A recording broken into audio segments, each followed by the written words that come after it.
if Pat drives in knowing Nuno's going to be annoyed, that puts a smile on his face, regardless of what you're annoyed by, right? If you ran out of gas on the way to the station and you were delayed by 5 minutes, Pat's happiness would be through the roof that day. Am I right?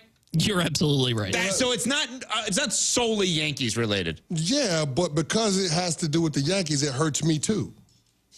Gear up for game day with GNC. Just like your favorite college team prepares for their matchup each week, you can get ready to crush your fitness goals with GNC. Your coaches are in stores, ready to help you build muscle like a linebacker or slim down after a tough season. They have everything you need, including all the top brands, the new flavors you crave, the hottest protein, pre-workouts, creatine, and more to tackle your fitness goals. Don't wait for the final whistle. Fuel your fitness at GNC. Visit your local GNC or GNC.com today.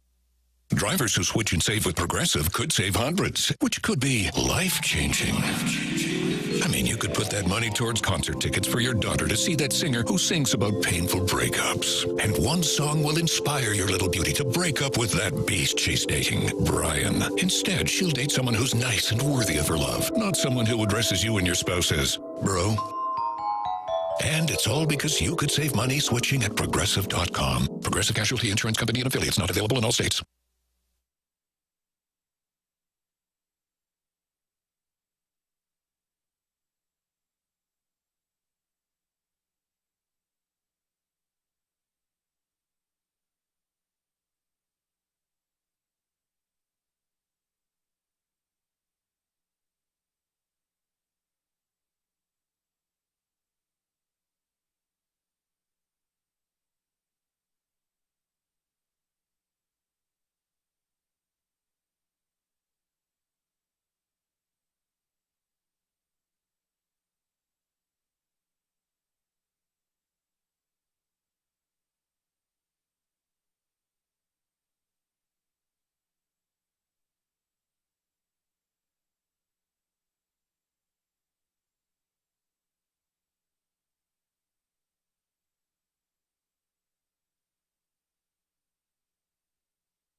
7 o'clock in St. Louis. You are listening to TMA. It's presented to you by Brown and Crouppen. Welcome to the Munganess St. Louis Acura, Munganess Burkett, Alton Toyota.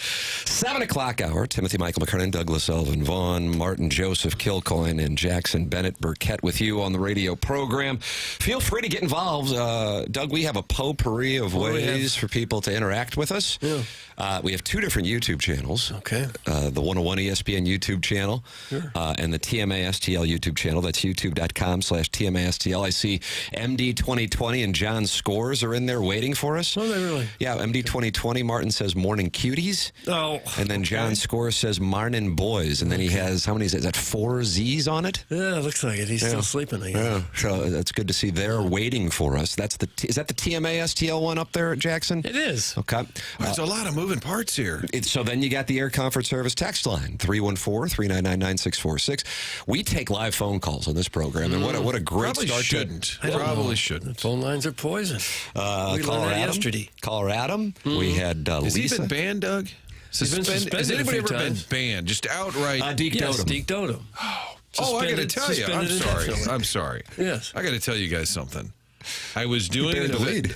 I was doing an event in the spring, and they have a host. I was there to help, and I don't remember why I was there because they had a host. You ever get brought into an event, you're like, oh, you have a host. Yeah, oh, yeah. What, am I going to pull a raffle ticket? But this guy does a great job. Kind of looks like John Brown, who used to be on Fox 2. He's got a tux on. He's pretty sharp and everything. We started talking for a little bit, and he said, yeah, I was Misty Plops. I said, what? Oh, goodness sakes. The most vile tweeting gentleman He that won the Design Air Heating and Cooling email the day yesterday. He is the most normal-looking, straight-laced MC. Great job, and I'm forgetting his name, which is embarrassing, but... Misty Plops, you already gave it. Well, no, his real name. I know it, but I'm not sure we're supposed to give it up. Yeah, just a great guy and a wonderful host, does trivia nights all over the place. Really? Totally normal. Doug respects the anonymity of the I audience. don't. They know who we are. Why can't we know who they are? Doug believes in duck season. He said that, and I almost passed out. I said, you were among the most vile. And then he's like, hey, folks, it's such a great night to be here raising money for the kids. I'm like, who are you? Misty Plops. He's Misty Plops. I think what people might not understand is this content is only for the elite of the St. Louis metropolitan area. Central Corridor people only, please. Thank you. Yeah, Martin. I apologize for not bringing that up on Monday. Yeah, I've been sitting on that for like 6 months. That Misty Plops is an normal entertainer? gentleman. Yeah. Well, he did a wonderful job in winning the Design Air Heating and Cooling email of the day. I wouldn't brag about that. Yesterday, you could send your emails in. We do that at 10:45. The morning after at InsideSTL.com. Callier and Thompson sponsor the phone lines. We take phone calls. Jackson, have we got a system now in which when people call in, Chairman Kurt or Mike, Midnight Rider, can answer the phones, or is it just going to ring and ring and ring? We have a system. Uh-oh. What is this system? This sounds like a fake answer. Yeah, this sounds like... He looked nervous when you were starting to talk to him, like he really didn't have an answer. I see Chairman Kurt's like walking back and forth, like it's a shooting gallery out there. Come on in, Chairman. It's like we're zoo animals, and he walks past the glass panes. We have a system. Is it the most effective system? Maybe not. I really like when managers ask themselves questions and essentially Jackson going after management. Wow, how about that, Martin? Tommy at 11:01. Baseball managers. Baseball managers. Baseball managers. Marmol's done it a couple times, and I like it. Now, could we have walked him in that situation? Sure. Should I have gone to the bullpen? I'm like, are you workshopping how you mug the game? Doug, you like that, though, because on TV, they could just basically interview themselves. Well, it makes it easier. You don't have to get a guest. But is the system the most effective? Probably not. But Stop doing that! Somebody should call right now. I just want to test the system. If you call, and you should never call a radio show at 7 in the morning. No. Unless you've been on hold all night. But I have the feeling the phone will just ring and ring and ring. That's kind of my read. In about 10 minutes, we're like, did nobody answer that? You don't even have to have What's wrong with your phone line? I don't know. And it's Tioka Jackson. That's correct. And then Fernando Vigna got me to the 974-0101. 314 974-0101. We don't need a take. We just need to see if the system We're testing is the working. system because it sounds like Jackson's I don't think there's giving a us system. I really a political answer. He started asking himself questions and then really non-committal answers. So let's see who's gonna call in, and then we allow you to interact with the program also via the app, the 101 ESPN app, which is brought to you by Schaefer Door Company, and then the TMA STL app, which Hubbard created when we came over in 2022, is also there for your enjoyment. Tim, it says, Scissor Me Timbers, answer the phone. Scissor Me Timbers is calling in. And here comes Chairman Kurt. He's going to score. Good morning, TMA. And look, he just took the... It feels like a telemarketer, the way he answers the phone. And the system Hey, did you is have 5 such- minutes to answer a few questions? You can actually hear the guy answering the phone in the background. That's a nice touch. It's an HD1 show with a lot of HD2 flair. Good morning, TMA. Wow, There a he lot is of calls again. coming in. Yeah. Why, It's this Chairman. could be a little dangerous. And we'll get to that Blues 8-1 loss, okay?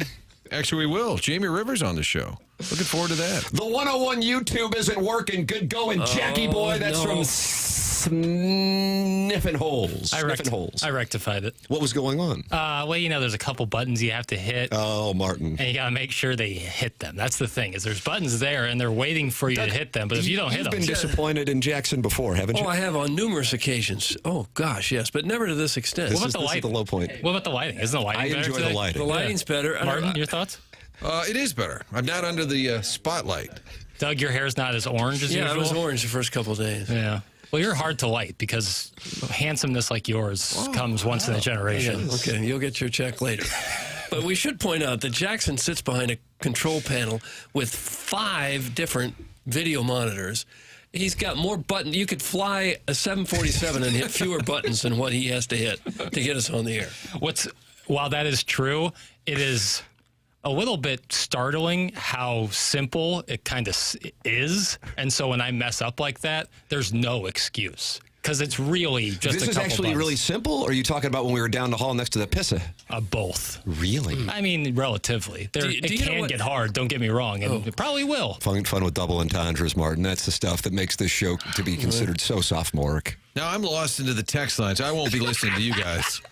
Neil Allen, Craig Paquette. Yeah, former fan page moderator. Jackson's now the fan page moderator. Didn't Craig Paquette stay here after baseball, and then his wife opened a boutique? He lived here for quite a while. Doug, you did a special I don't feature on do that the- on Sports I don't do Sunday. the boutiques. Skaversky did that one. Is Martin going to be the new Iggy and just hijack like the Dickens? Oh. That's actually the plan. My nipples are hard. I am excited. Was that in Ottawa last night, or what was it? That was in Ottawa, capital of Canada. Chairman Kurt, does that mic work? Yeah. Nice. Okay, so what do we have going on the phone lines? Well, we had a guy call in. Didn't want to go on the air, but he wanted me to tell Martin it was the guy that he saw in Maui, I think in the 51 jersey. Does that ring a bell, Martin? I did see a guy in the Willie 51 McGee. jersey, and you're saying that's the same guy that was Misty Plops? No, unrelated. This was the caller that called in. Oh, so the caller just wanted to tell me that. Yeah, and I asked him if he wanted to go on air, but he said no, he was feeling a little congested. But he Oh, didn't. yeah. So we have callers calling in that don't want to come on the air. But we do actually. We do have a caller on line 1 that I do think would like to make his HD1 debut. Wow. Who do we have, Chairman Kurt? We have caller Buzz, and I'm interested to see how his deal translates. Buzz Bissinger? Nope, this is caller Buzz, who won the Milagro Tequila Listener of the Month in June 2023. Do you have that on your dossier over there, Martin? No, who that's won not. the Well, it's Milagro? fluid. Yeah, it's extremely an organic dossier. Is this Buzz Peterson? Well, we're going to find out. This is caller Buzz Keep it on clean. the Callier and Thompson phone lines here on TMA 101 ESPN. Now, the program's presented by Banter Group. And hello, caller Buzz. Welcome to HD1. Yeah, you guys made it, man. This is it, Doug. No, I don't know what it is, but it's we're here. Hi, Martin. It's nice to meet you. My name's Buzz. Hey, Buzz. Just to get you caught up, I was streaming the Tiger. A girl fell off my bunk bed and slept with my roommate on the bunk bed underneath me. I like to do things with fingers in the bedroom. And that's Okay, what easy. This is just, Martin, this is just he's getting to know you. That's all this is. And they let this guy be Truman the Tiger. Right. Yes. Is Buzz a nickname or a real name? That is a nickname. Okay. What's your first name? No government names, Martin. No, we like My government name's names. Sam. Okay, hello, Sammy.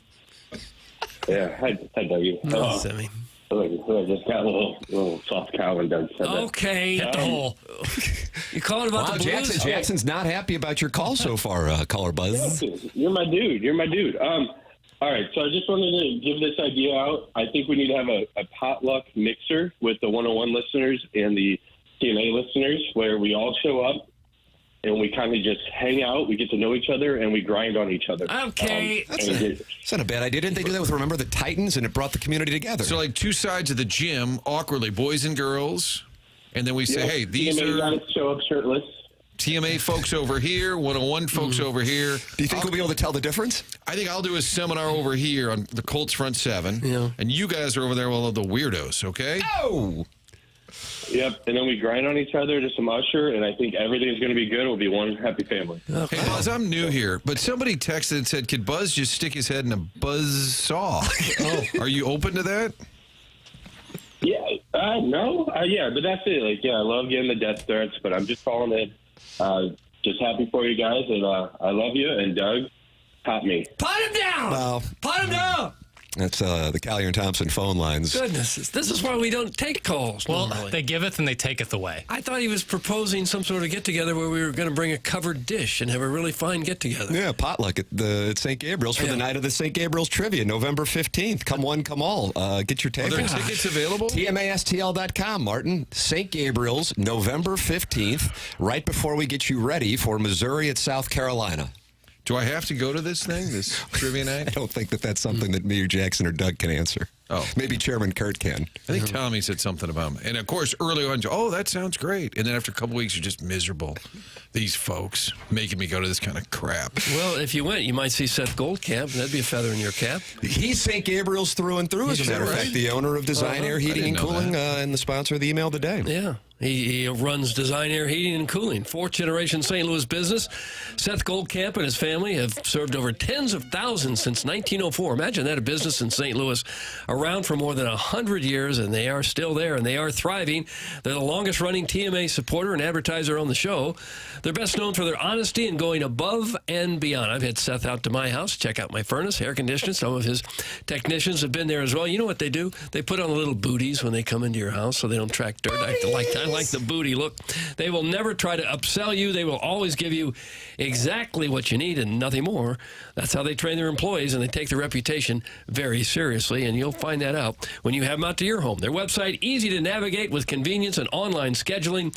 For all of your heating and cooling needs, choose Design Air Heating and Cooling. Find them online at designair.net, not .com, designair.net. That's DESIGNAIRE.net. How about that? How is Doug's Furnace not a caller's name or a Well, somebody's going to take it in the text inbox right now. They compete for these text inbox names. I think it needs a little more, like Fiery Doug's Cold Furnace. It needs a little more to it. Somebody's going to grab it right now. And then, I just patented Jackson or Chairman Kurt enter it into the Air Comfort Service text line. Get involved on the program. So many different ways to do so, as you heard there with the Callier and Thompson phone lines. Caller Buzz.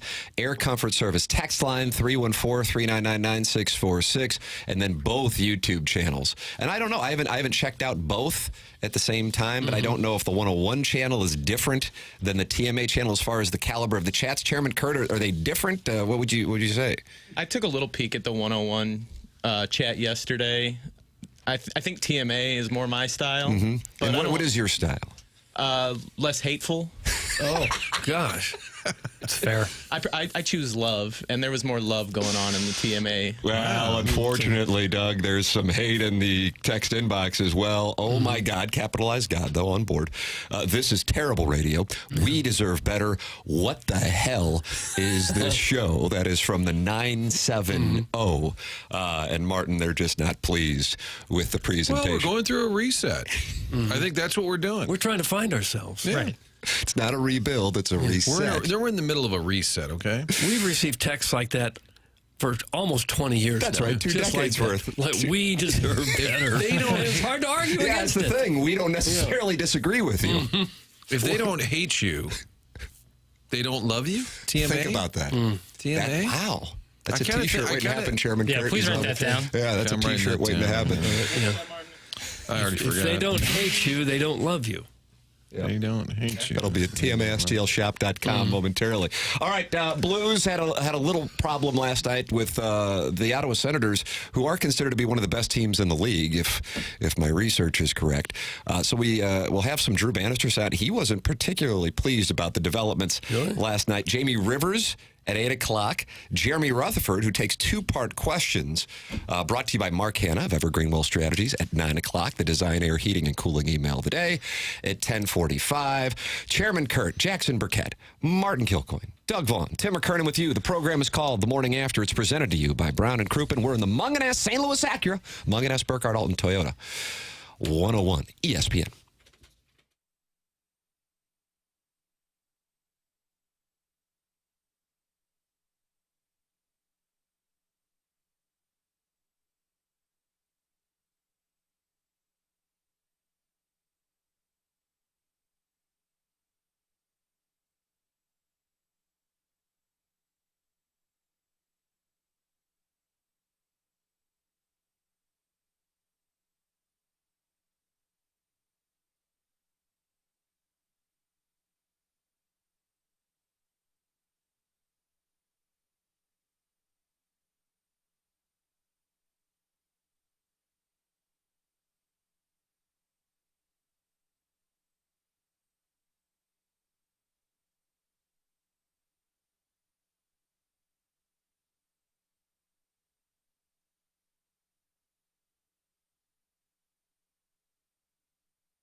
Welcome back.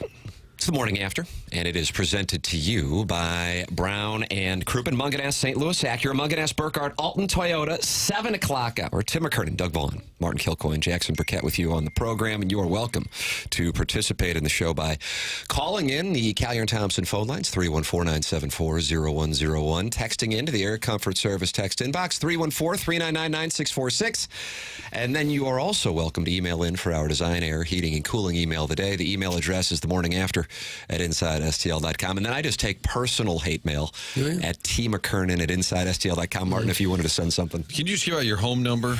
It'd be easier. I got on the phone with a listener yesterday who sent me an email expressing concern about a couple of the changes that he saw to TMA. And I said to the gentleman, who's a wonderful gentleman, I think Buck Swope has coined his nickname as TMA Kiss Ass Number 1. Oh. Mm-hmm. But he's a wonderful gentleman. And I said, you got to understand, I've hosted 5,200 of these since 2004, and we've done 2 of them. Maybe give the program and Hubbard. Nope.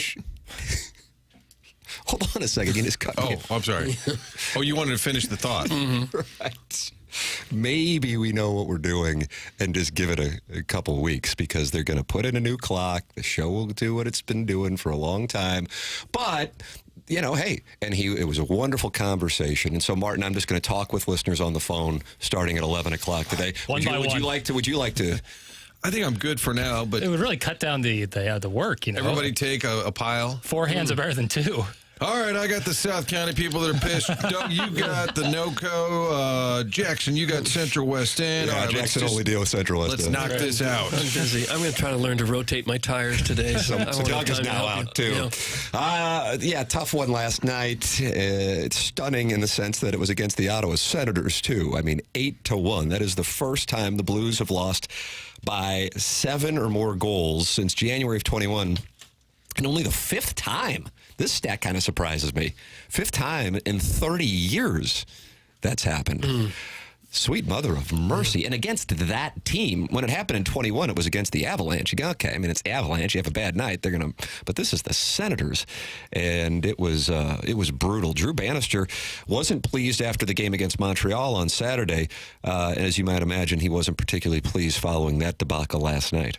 I just think it's, as a group, we have to be more committed, certainly coming off a game like we played in Montreal, and that's us as a whole. And the coaching staff are a part of that. It's not just the players on the ice, it's the coaching staff and the players. We have to be more committed to playing winning hockey and doing things that the little things in the game that give you opportunities to win.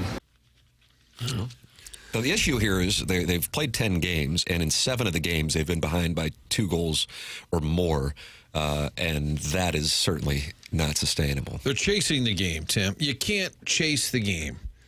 That's the new phrase. Everybody says it. Yeah. All of a sudden, everybody says they're chasing the game. Now, the first 3 goals, you hung Joel Hofer out to dry. That's the thing. Last year, Binnington would have games where he would give up 5 goals. And you'd say, boy, he played great. They've done this for a while now where they hang the goalie out to dry. It was more on the forwards, coughing the puck up. But Hofer, takes the brunt of it. They take him out when it's 5-0. I thought, all right, that'll calm things down a little bit. And Binnington gives up 3 goals. And Brady Tkachuk, God bless the Tkachuk family. If you're in the NHL, if you're playing a game, you're probably playing against a Tkachuk. Yeah. Brady with a couple of power play goals last night. So Big Walter's probably happy, even though he works for the Blues. Yeah. It was 8-1, and it could have been considerably worse. Tkachuk missed a breakaway early in the first period. They kept saying, he's on hat trick watch, which is not a good thing. And then they had, late in the game, they had their 4th line out there on a power play, Ottawa did. So it could have been worse than 8-1. I suppose this is a baseball game that's, 15-3 would be something like that. You flush it, Doug. Similar. You take the tape I guess that's all you can do. That's all you can do. You're going to have games like this. You just hope you better not have more than 1 a season, maybe 1 or 2. I think the concern is you were 5-2. Now, granted, the Montreal game you battled back. They were chasing that game. They were down 2-0, tied it. So they lose 5-2. You roll those 2 together. I've got 13-3. I don't know what the Kirkwood math is, but I've got 13-3. And Schenner even said after the game, he didn't talk about the 8-1. He said 13 goals in the last 2 games. I don't know if the boys had a good old time in Montreal, but something happened after the win over Coach Berube, where they look great. They looked incredible in that game. Really focused on special teams in that one because you can't be on the PK against Austin Matthews in that power play, and they had things in check. But since then, it has gone off the rails. And as you sit there and you go, okay, they're 5-5 through 10, but I don't feel like it feels like they're 5-5 through 10. And in part, that's because they're hashtag chasing the game. Or else resting on their laurels. Nice. It could be that, too. Reading their press clippings. Did Drew Bannister say did they have passengers last night? That's my favorite. You like when there's passengers and not drivers? Yep. We had a lot of passengers tonight. Remember when Mike Yeo would name who had a good game? And then I think he would catch himself and feel like, oh, God, so-and-so's going to be really pissed. And they would add a name. So they would lose 4-2. But he'd say, I like the way so-and-so played. And then he kept adding. He'd get to about 8 or 9 players. I'm like, you lost 4-2. He was like the substitute teacher who wanted to make a friend. He was just not going to stop. If you're a passenger long enough, you become a grocery stick. And that's the guy who sits in the middle of the bench, and between the defenseman and the forwards, he never gets in. He's just a dividing line between the guys who play. You don't want to be a grocery stick. There were a few grocery sticks I felt like last night. You guys never get in. I mean, 8-1 to the Senators. Sweet mother of mercy. They get one more on this road trip, which started off incredibly, encouragingly, and then they go up against Doug, your favorite coach in the league, Torts, tomorrow night.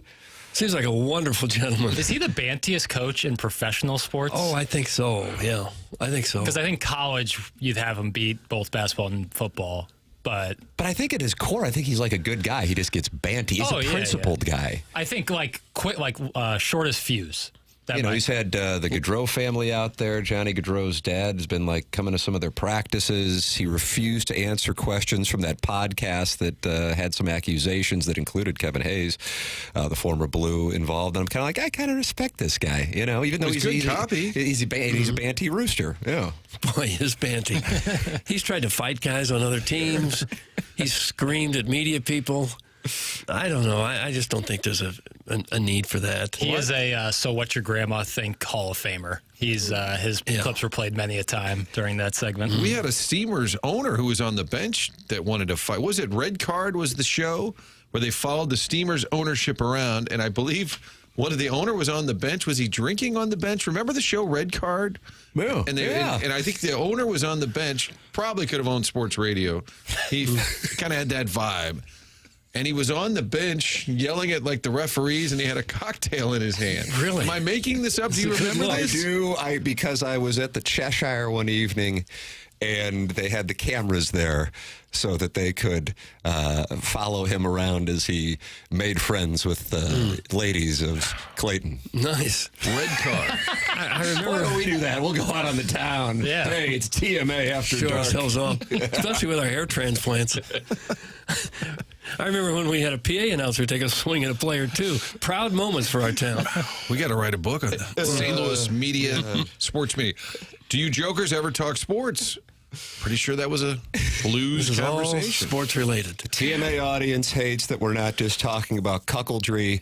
The 101 audience hates that we talk any form of non-sports. Martin, we're bringing the community together with unified hatred. Maybe we should be on another channel. HD2? I'm just starting to wonder. Yeah. HD2. 7:26 in St. Louis. Listen, the clock's going to change at some point. Jackson told me, when is the clock going to change? Soon. Quite soon. That's not very specific. We don't have a you ever date. said, I don't know? That was unacceptable in my home. Okay. Really? Really? Always had to give an answer. My dad was a fifth grade teacher forever. If his students said, I don't know, they had to miss 5 minutes of recess standing on the board with their nose on a little circle because I I don't wonder know. if the statute of limitations is I up feel on like that. we had a Maybe lead not story. five, might have been 1 minute, but Fox it was, 2. I don't know is not an acceptable answer. You have to give some sort of an answer. I don't know is a lack of effort, really. Well, it does explain it because you do have an answer, even if it's a non-answer. You a non-answer is better than I don't know. What day will the clock change? There's no upside in me saying that because I am unaware. What do you do if someone says something like, what's the capital of Thailand? I think that there's certain contexts in which I don't know would be acceptable, but when someone asks you a question, addresses you a real question, not just hey, what time are we leaving? I don't know. We'll figure it out. Oh, that's is it different. Bangkok? Okay. I don't know. Capital of Thailand? That's all I got. I think it's Bangkok, yeah. We'll talk more about the capital of Thailand. One night in Bangkok. Was that Murray Head, 1980? I don't know who. Hangover Part 2. 84? I don't know the years. Hangover Part 2. That's exactly right. So that's coming up in the second half of the Munganess St. Louis Acura, Munganess Burkhardt Alton Toyota 7 o'clock hour. On the other side of our commercial break, a bit of a situation last night at Yankee Stadium in the first inning as the foul ball down the right field line, and perhaps the most stereotypical New York Yankees fan was right there as Mookie Betts approached and all hell began to break Carmine loose. and Paulie from the Bronx nearly stole his glove. That's coming up on the other side of the break. This is the Morning After. It is presented to you by Brown and Crouppen on 101 ESPN.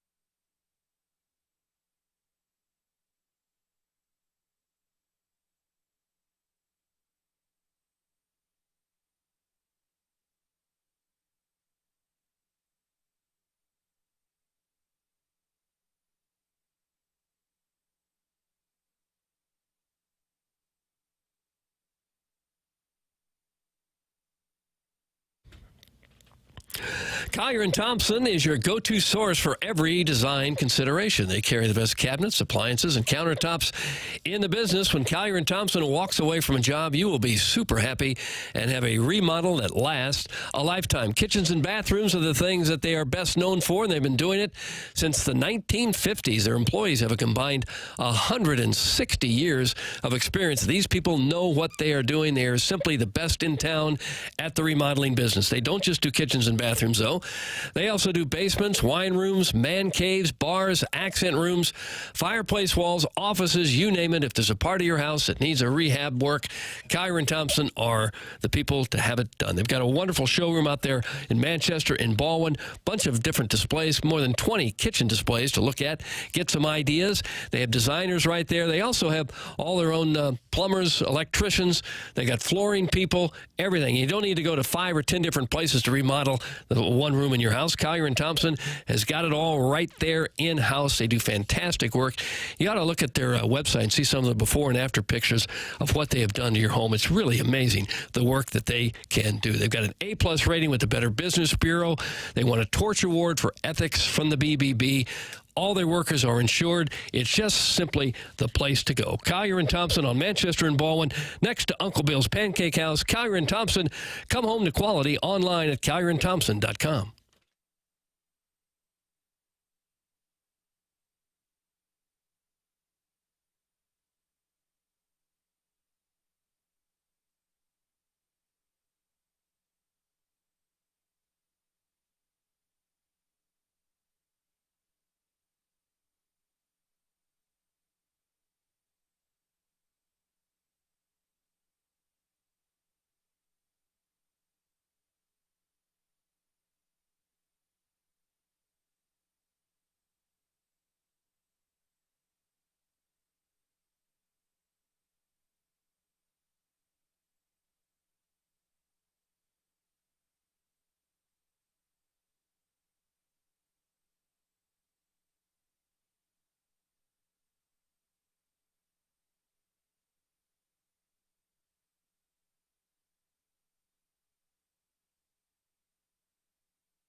This is Action Jackson with a Sports Center update driven by Johnny Londoff Chevrolet and Johnny Londoff Autoplex. The Blues fall to the Ottawa Senators last night. Final score of 8-1. No game tonight for the Blues, but they do play tomorrow night against the Philadelphia Flyers. You can catch that game right here on the home of the Blues, 101 ESPN. Pregame at 5 p.m. and the puck drops at 6 p.m. And last night, the Yankees defeat the Dodgers 11-4 in Game 4 of the World Series, getting one game back. The Dodgers still lead 3-1. You can catch Game 5 right here on 101 ESPN tonight. Pre-game at 6 p.m. First pitch 6:30. That was another Sports Center update driven by Johnny Londoff Chevrolet and Johnny Londoff Autoplex. See them at londoff.com. Chevy, together we drive. Are you kidding me?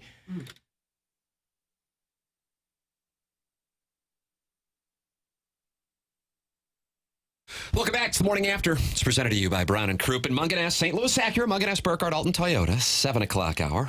Tim McKernan, Doug Vaughn, Martin Kilcoyne, Jackson Burkett with you on the program. A program that solicits your involvement via the Air Comfort Service text line 314-399-9646. Collier and Thompson phone lines 314-974-0101. Listen to the program anytime you want. Schaefer Door Company, 101 ESPN app, and also sponsor of the TMA STL app. 2 different apps for you to enjoy. Design Air, sponsor of our email today, the Morning After at InsideSTL.com. Comes your way at 10:45. Misty Plops with a great win yesterday, and it turns out Martin MC's events with Misty Plops. Who knew? Mm-hmm. Did he really win something yesterday? He had a great win yesterday. So he's still doing it? I thought he had. Of course. I mean, why? If you are great at email of the day, why would you retire? I thought he had admitted to me that he was sort of done with that. Well, he came back Maybe like he Jordan. sold the franchise. Maybe somebody bought his domain. Oh, bought his nom de plume? Oh, a nesting body? Okay. Explain a nesting What is a body, nesting body? to Martin the rest and of the us. audience. You know, there's this TMA glossary that the 101 listener and Martin Kilcoyne might not necessarily be aware of. Yeah, I'll catch people up to speed. Nesting body has to do with our fan page. That's on Facebook, Martin, if you want to join it. Okay. Yeah, you've heard of it, I'm Heard sure. of that. Write Yeah, that down. no doubt. The Join nesting a body TMA fan Facebook. is when somebody, usually a male, does something that either gets them kicked off the fan page or suspended for a little bit, usually by Facebook itself. And so they will enlist a family member to sign up for the fan page so that they can post. Oh, sneak in. They can essentially Back, see, okay. and that person would be the nesting body for which the parasite lives. They're kind of laying in the weeds. Essentially, yeah, kind of like a tick. Yeah, I was thinking of a snake. Yeah, Can your I give favorite a animal. texture of the day already? Is it too early? You got one? Patrick at Immaculata. You guys are doing great. Keep up the good work, fellas. That's Yeah, it. that's Done. the winner. That's the winner. Yep. Shut down the text line. This is a program that Thank has you. always played well at Immaculata. It always has. And that's the one by the Galleria? Is that the Yeah. Immaculata? Oh, yeah. Okay. By the way, Al I was there Stewart. for a soccer game this past Saturday. were you really? Yeah, dude. It's one of those lower fields in back. You That's gotta right. Kind of That's got to right. go down. Yeah. You had a couple Al Stewart's going to be in town. You just play that time passages? Can he join us? He might. He did. Yes, he's going to join us. But so many things are happening because Jamie Rivers is going to join us at 8 o'clock. But not if Al Stewart calls in. Yeah, that's probably, we'll have to bump him. Jamie Rivers, 8 o'clock, or Al Stewart. Jeremy Rutherford at 9 o'clock. And then the Design Air Heating and Cooling email today at 10:45. Well, we have a Game 5 for the World Series, and Martin Kilcoyne is particularly delighted by it. Yeah. This is the Yankees, and longtime Yankees fan Austin Volpe had their moment last night. He with the grand slam, and then it wasn't just Austin Volpe who had the big night. Take a listen to this moment, because as it turns out, there was another Austin, and this is Austin Capobianco, who was involved with Mookie Betts in the first inning. And yeah, Betts has that ball in his glove, and this fan literally tries to take his glove off. Pries the ball out of there. A for effort. Well, he won't be watching the game much longer.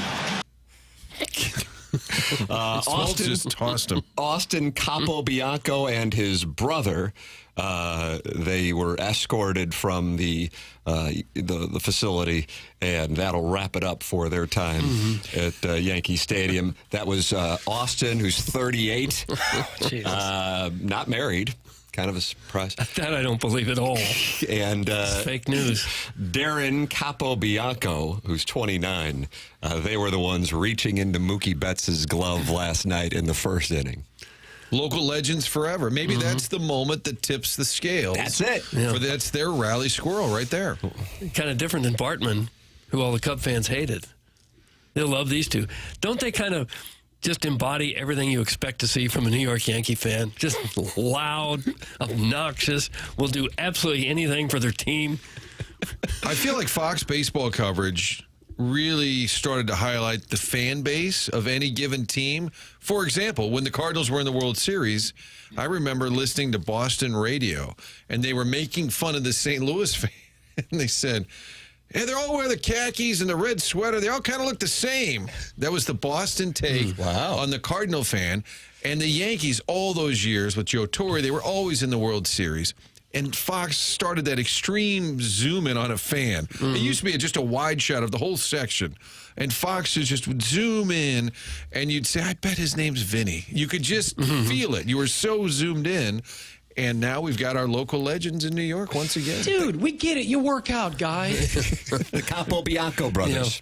I do like it, though. I do like tight shots of fans. And it puts a lot of... You can tell if they're crying. It fretting. puts a lot more atmosphere into the game, I think. It was one thing, the prying of the ball out of the glove. That was crazy. But the other guy holding on to Mookie Betts' wrist. He couldn't. He wasn't feet were on the ground. What if he got hurt? I know. That's what I'm saying. What if they broken his wrist or something right there? What would you do? Can you imagine? That's what I'm saying. And then I saw the shot after they were telling the security had come up to him, and they were pointing. They were making a guard line, like a line, showing well, he's over here, so we can touch him. That was the weirdest thing I've ever because he was in the stands. I thought they were right. Yeah, that means you can do whatever you want to the players. This is arena football. I got my Bill of Rights as a fan right over here.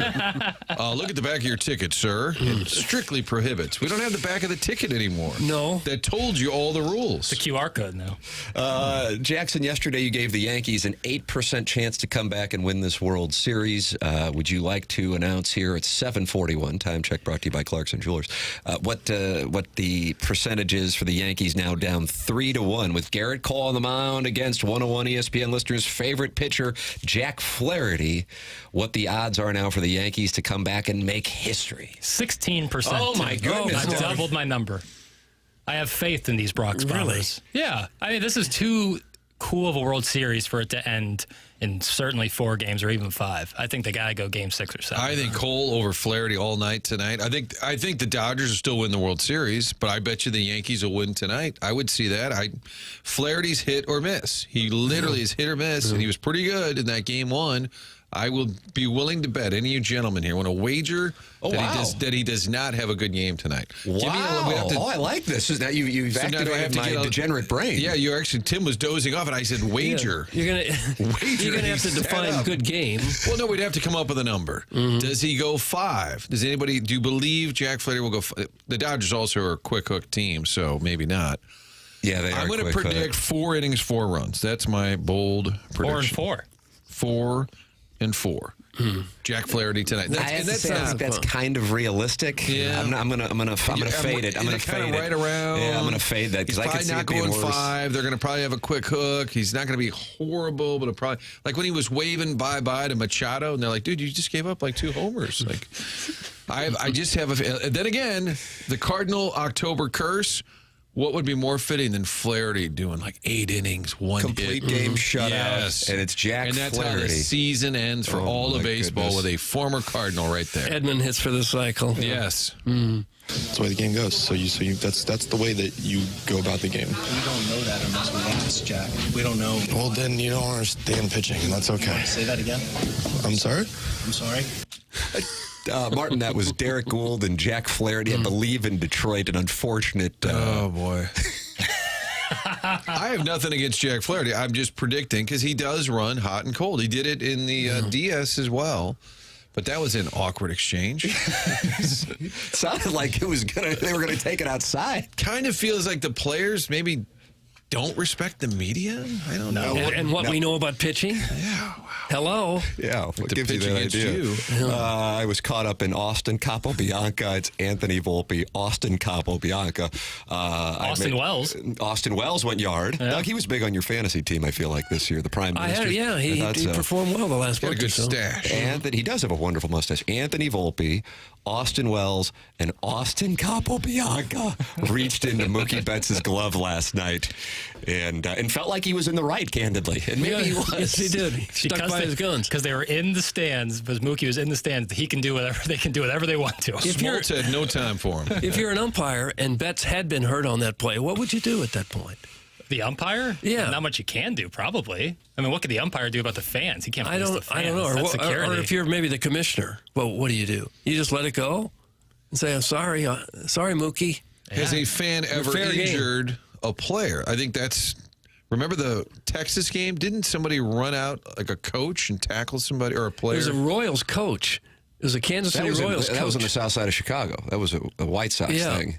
Well, accosted by the fan, and then they actually. But it was like a Hoosier father-son tandem. Father-son, which is a great thing. You take your kid to the coach, it's all about, the first base coach. A father, a son, and a physical assault beating on the field. I think they went after the umpire, right, in Chicago. The father-son Hoosier deal was an umpire. I thought it was the first base coach. Yeah, it was. They were like, he had been mean mugging us, and they were in the stands. They're like, we got to take this up with this guy, and they go out there and they just maybe there were multiple stuffings out of him. Yeah, Kyle Filipowski for Duke last year, I believe, got hurt. This is where Jackson tries to groom us on basketball and just forces it into the program. Woody Hayes punched a player. That's Doug's favorite right moment. In the neck. Right in the. You intercepted one of our passes. How about a thumb thrust to the neck? I think the college football moment I'm thinking of is a player on the sideline jumped out and tackled the guy who was running in the end zone. 1954 Cotton Bowl. Okay, that's it. Yeah, Alabama and LSU. The Alabama player, LSU was about to run for a long touchdown, and he was running right along the sideline of the Alabama bench.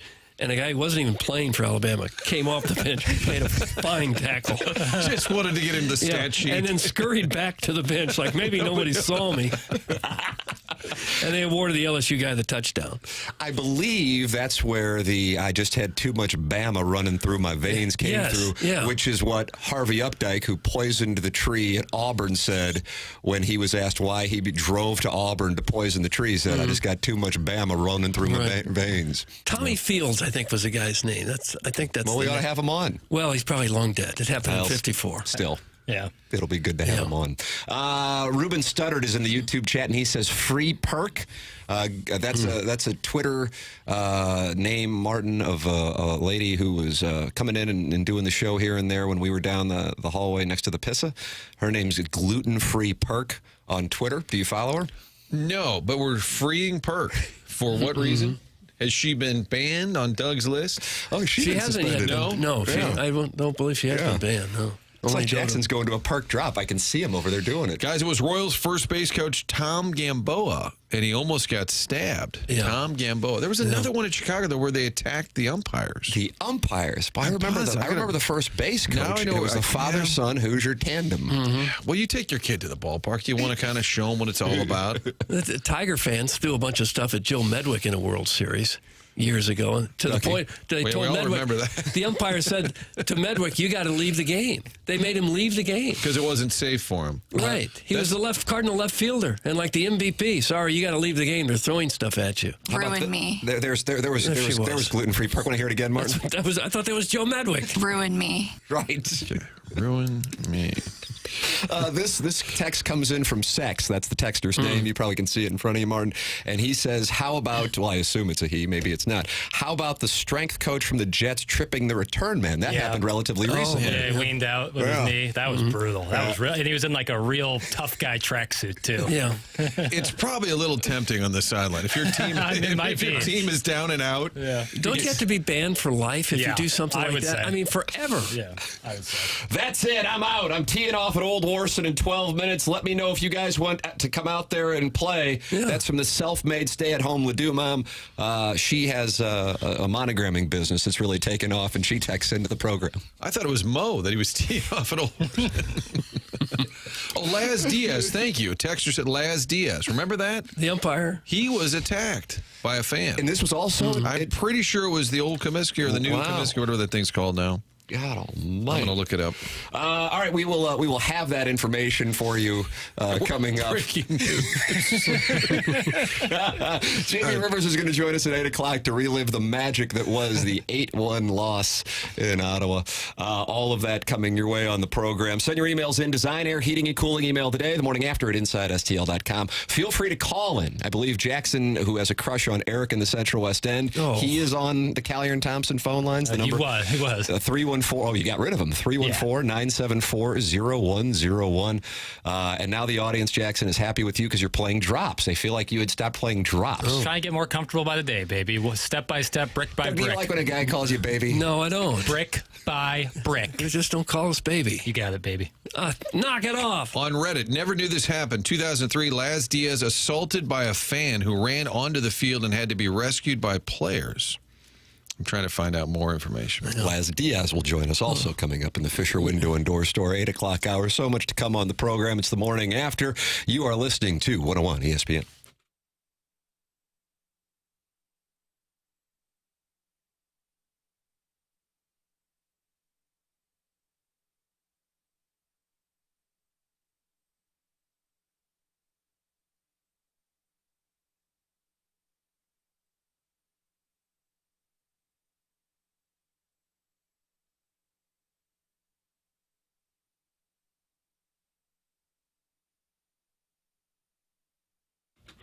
If you've ever had problems with your garage door, and gosh, who among us is not, the name you need to know is Schaefer Door. They'll get you fixed up. They actually have a special Monday morning standby service for those doors that break over the weekend for whatever reason. When garage doors go bad, when they go sour, it seems to happen over the weekend. And Schaefer Door is right there with extra staffing on Monday morning to get you taken care of. They can take care of just a garage door, or maybe you have a large commercial door. You run a warehouse with big, tall doors. Schaefer's experience in those types of jobs as well. They'll do new installs. If you need a whole new door, they have new installs with LiftMaster. LiftMaster garage door openers are strong, quiet, and they are versatile. The name is Schaefer Door. It's SCHAEFER Door. Hopefully you can spell door. SchaeferDoor.com. Call or text 636-782-3608. Schaefer Door is a LiftMaster partner.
Welcome back.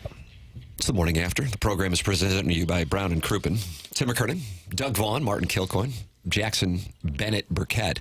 And Jackson, sure, he's running the board here and refusing to play drops or take your phone calls, Kelly Thompson phone lines.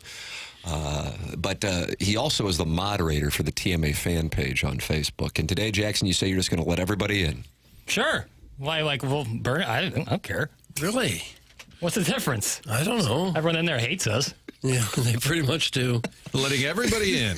Yeah, Statue of It's Liberty. a half-off Wednesday. It's going to be, it's a free-for-all, so join in. TMA fan page on Facebook. I believe 7,000-plus members are in there, and then you can talk it over just like you can in the YouTube chat. 101 ESPN has a YouTube chat.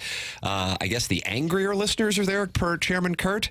I would imagine. Okay. I kind of just don't look. It just seems like it's best. You know, I'm just focused on brick by brick. Oh, you keep saying that. Yeah, Doug, you're getting tired. You know, it's just fun to have a job where virtually everyone hates you. Isn't it lovely? I was thinking about the other day. I was like, man, they do not like us. You can not like us at the TMA STL YouTube chat as well. That is that's another option to express your distaste. Jamie Rivers will join us, and I know he does not like Jackson because Jackson Martin was watching highlights of the Warriors 2016 last night instead of the Blues and Senators. I feel like you watched Luka last night. I was watching the baseball game. I felt right. it was my job to watch. Martin's on board because it was on Fox. It was to watch the baseball game. YouTube TV, I wouldn't put it in multiview. I couldn't get the multiview going, but what are you going to do? I think it's a network thing. Well, that's because the Blues game was on FanDuel Sports. Not the Blues game, but like a hoop game or just something else. Well, I was trying to give you an out. Well, no, YouTube TV doesn't get the RSNs. It sucks. Well, I understand. That's where I was going, giving you an out. And then you decided not to take it and let the audience know you weren't even trying to watch the Blues and Senators. You were trying to watch Luka and the Yankees. I was going to all right, so we'll break at the baseball game. I'll see what the hockey score is. Ooh, never mind. Seems like this one's all but wrapped up. It was an ironic night in Ottawa because they had a power outage to start. You had a half-hour delay. But, boy, I'll tell you what, Doug, Ottawa sure didn't have any power problems. So they sure turned the lights out on the Blues. Oh, yeah. Man, that's nice. Make Writes a promo. itself. Writes itself. Also, the Blues had an issue. This goes, I'm still going to call it Bailey's, even though it's FanDuel TV. The trunk, I just saw this on the Blues Instagram. The trunk that carries FanDuel Sports Network needs to put a Blues game on the air, and it had been on quite the journey this week. When landing in a road city, the trunk gets unloaded from the plane cargo area and is brought to the rink with the player's gear, where it's picked up by the TV crew. In Montreal, though, the truck went missing. So we're off to a good start there. Fortunately, an air tag inside revealed the trunk was sitting in Videotron Center, a hockey arena 3 hours away in Quebec City. Maybe home of the Nordiques back in the day. I don't know. Could have been. How did it end up there? The Blues Instagram account goes on. Well, as it turns out, rock band Evanescence. You remember Evanescence, Doug? I don't. Was that Amy Lee? And was she from Little Rock? I don't know where she's from. I've never heard of her. I mean, they had that power ballad, Jackson. Remember Very that? unique sound. Yeah. Evanescence stole the Blues video equipment. How? I need to know more. Evanescence played a concert at the Bell Center in Montreal the night before the Blues game, and their crew accidentally grabbed the case when they packed up after the show. So the Blues and FanDuel Sports Television's equipment went up to Quebec City. That's why they lost.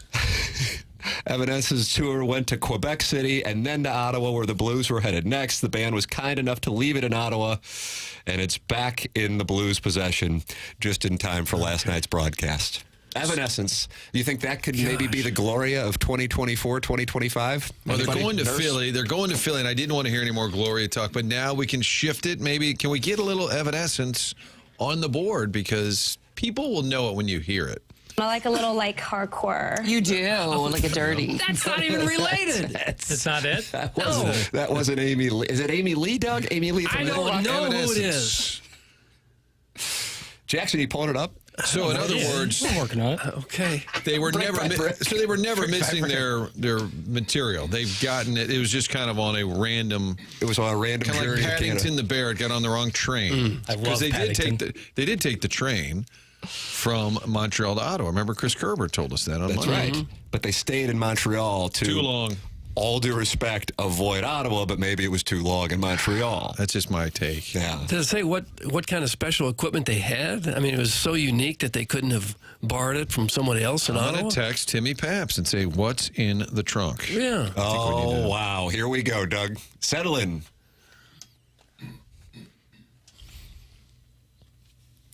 Does this ring a bell? No. This video is brutal. What's wrong with it? It's just a guy sulking with an aggressive goatee. This is a gentleman? No, it's a male-female dude, and they kind of go, and then it gets going, right? Yeah, exactly. Thank you, Martin. I don't know if it's this song, but all of a sudden it gets kind of angry and loud, like you're at the gym throwing weights around. Yeah, this is who stole the Blues equipment. Think about that. Should be angrier than Hornets. This is going to motivate the team in Philadelphia, and it's going to begin the surge, just like Gloria did 5 years ago. You Mark can't my play words. this. Can't play this after a win. He's crying in the aisles. It's coming. It's coming. I don't think we have the time. No, we don't.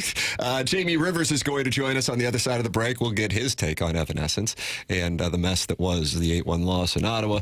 Jeremy Rutherford taking your two-part questions at 9 o'clock. The Design, Air, Heating, and Cooling email of the day at 10:45. This program closes out the Munganess, St. Louis Acura, Munganess, Burkhardt, Alton, Toyota. 7 o'clock hour, Fisher Window and Door Store. 8 o'clock hour up next. It's TMA, presented to you by Brown and Crouppen on 101 ESPN.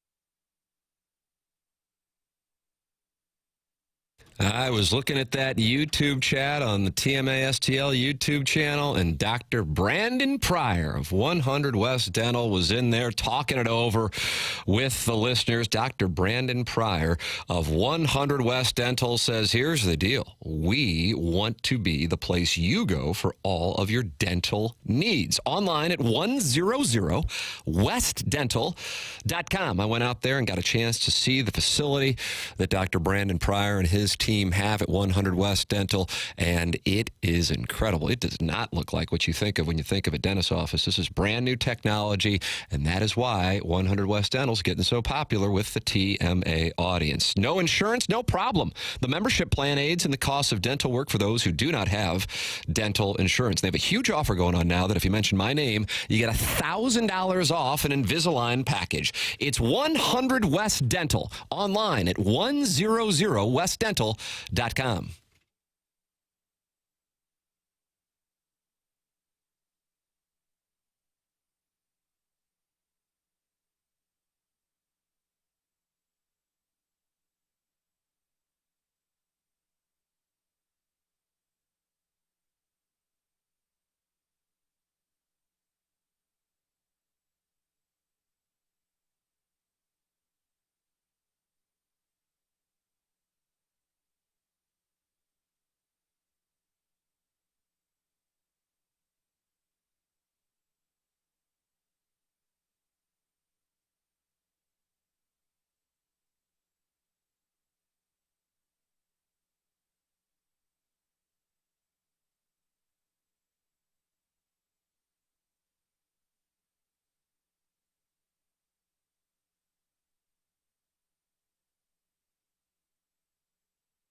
It's TMA. It's presented to you by Brown and Croup and Fisher Window and Door Store, 8 o'clock hour. Tim McKernan, Doug Vaughn, Martin Kilcoyne, Jackson Burkett with you. Chairman Kurt answering phone calls. Callier and Thompson phone lines, 314-974-0101. And the Air Comfort Service text line is 314-399-9646. Design Air Heating and Cooling.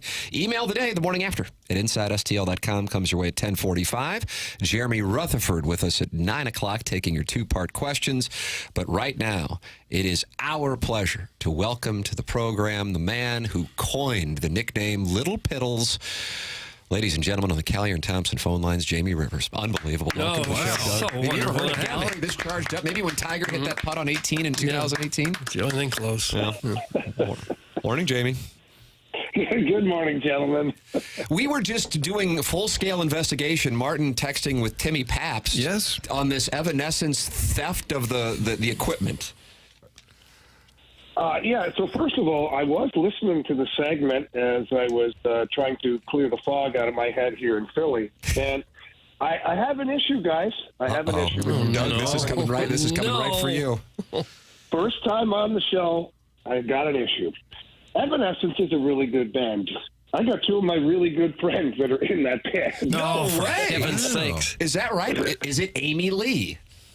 It is Amy Lee. And my friends, well, I'm friends with Amy, but my primary friends are Will Hunt, the drummer, and Troy McLaughlin, one of the guitarists for that band. I've been friends with both of those guys since I was like 19 or 20 years old. So they do have good music, and you guys played the wrong song. Well, that's your guy, Piddles. Bring me back to life, right? Bring me back to life. Yeah, Tommy Mattern texted me, goes, bring me to life. I think he was disappointed that we didn't rattle that off, and Jackson played My Immortal.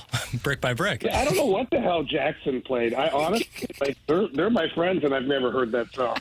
Way to go, Did they steal the blues trunk just to get back at you? Was it sort of an inside joke? Hold on. That song had 1 billion views on YouTube. That's not a joke either. That's 1B. Well, they're very popular in Europe, Jackson. Jiminy Glick.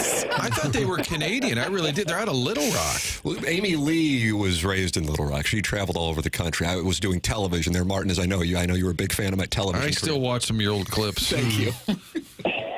I downloaded them the other day. They're awesome. Thank you. But was there any? So Timmy Paps, the great producer, yes, for FanDuel Sports Network, he said it was a music computer. I thought there was vital information that was missing, according to the Blues Instagram. But it sounds like all was averted.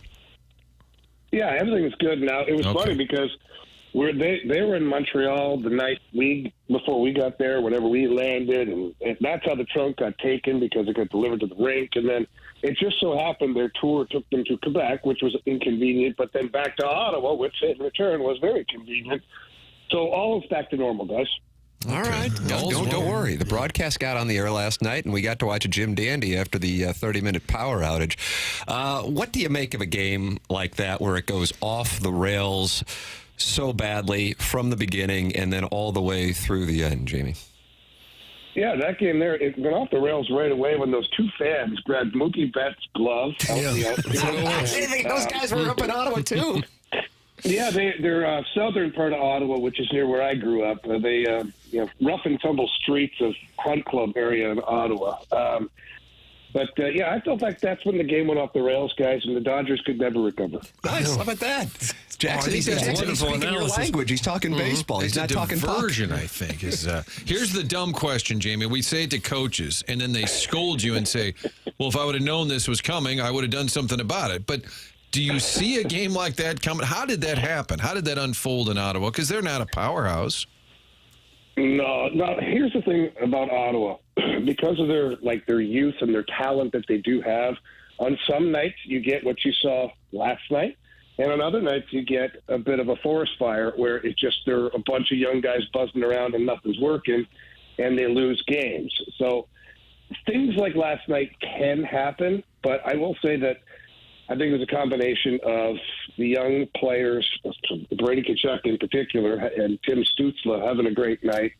And the Blues just, I don't know, man. It just wasn't there from the very beginning. There were some turnovers. There were some coverage issues.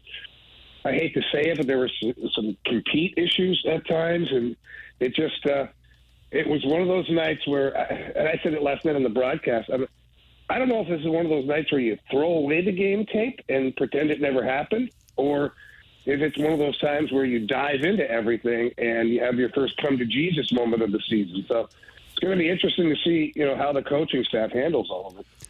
Now that we're 10 games into the season, roughly 10% through, what do you make of the team, and what do you think of their chances of being a playoff team this year? Or is it still way too early to tell? It's a little early to tell, but, it's weird because you got a really good, fast team now with some size, which, in a couple of the games where they played, you're like, holy moly, this is a big difference from what we've seen, last year in particular. And, of course, from the year before where we had to liquidate everything because the season had fallen off the rails. But so I think I actually put us in the category much like Ottawa, to where on some nights it's going to seem like this team is almost unbeatable. And then on other nights you're going to see some of the flaws and some of the growing pains of having younger players that are playing higher minutes and things like that. I do think they're a playoff team. And I know that it's weird to say that after a game like last night, but you also can't be a prisoner of the moment. That is one game, and there are lots of teams around the league that are going to suffer losses like that. Heck, you look at Colorado to start the year, they couldn't buy a win, and we know that they're a really good hockey team. So I do believe that this is a playoff team. Do I think they're an automatic playoff team? No. I have said this from the beginning this year, that I think the Blues are going to be playing, or I hope anyways, they're playing meaningful games with 4 or 5 games left in the season, which will either, allow them to make the playoffs or miss the playoffs. Jamie Rivers, our guest on the Callier and Thompson phone lines, talking about the loss last night. I want to get a big picture perspective on what's going on. Jordan Kyrou has had 7 assists going into the game, but he hasn't scored since the opener in Seattle. And then Buchnevich also has had his issues. Of course, there's no Robert Thomas, and that's going to have an impact. But what are your thoughts on what the Blues are getting from those two gentlemen as of right now? Well, Kyrou's still your top scorer on the team, so he's still generating offense. And last night, though, it's weird how things work, because for the last few games, I felt like Jordan Kyrou's passing up shots, like passing up many opportunities to shoot the puck and try to score goals. And then last night, you suffer a massive loss, and here this guy is, shooting the puck and taking to the net and driving to the net one time last night and creating some more potential goal-scoring opportunities. So that was positive for me, was watching Kyrou play a little more aggressive offensively. And I'd like to see him continue to do that. In fact, I'd like to see him just forget about passing altogether pretty much and just start shooting the puck. Be that shooter, because this team doesn't have a lot of just straight-up shooters that can score goals. I mean, anybody can shoot the puck, but guys like Thomas and Kyrou and Buchnevich, for that matter, those guys are goal scorers. When they shoot the puck, it should have the potential of going into the net. Now, as far as Pavel Buchnevich is concerned, last night, not a great night for Pav. I think that I noticed right away in the first period, he just seemed off. I don't know if he was tired. I don't know if he was nursing a bit of an injury. Sometimes that's the stuff we don't know about, is guys play through it, and they try to play through it. And sometimes there's injuries that affect them, and it affects their play. And we sit there and go, oh, God, he was terrible.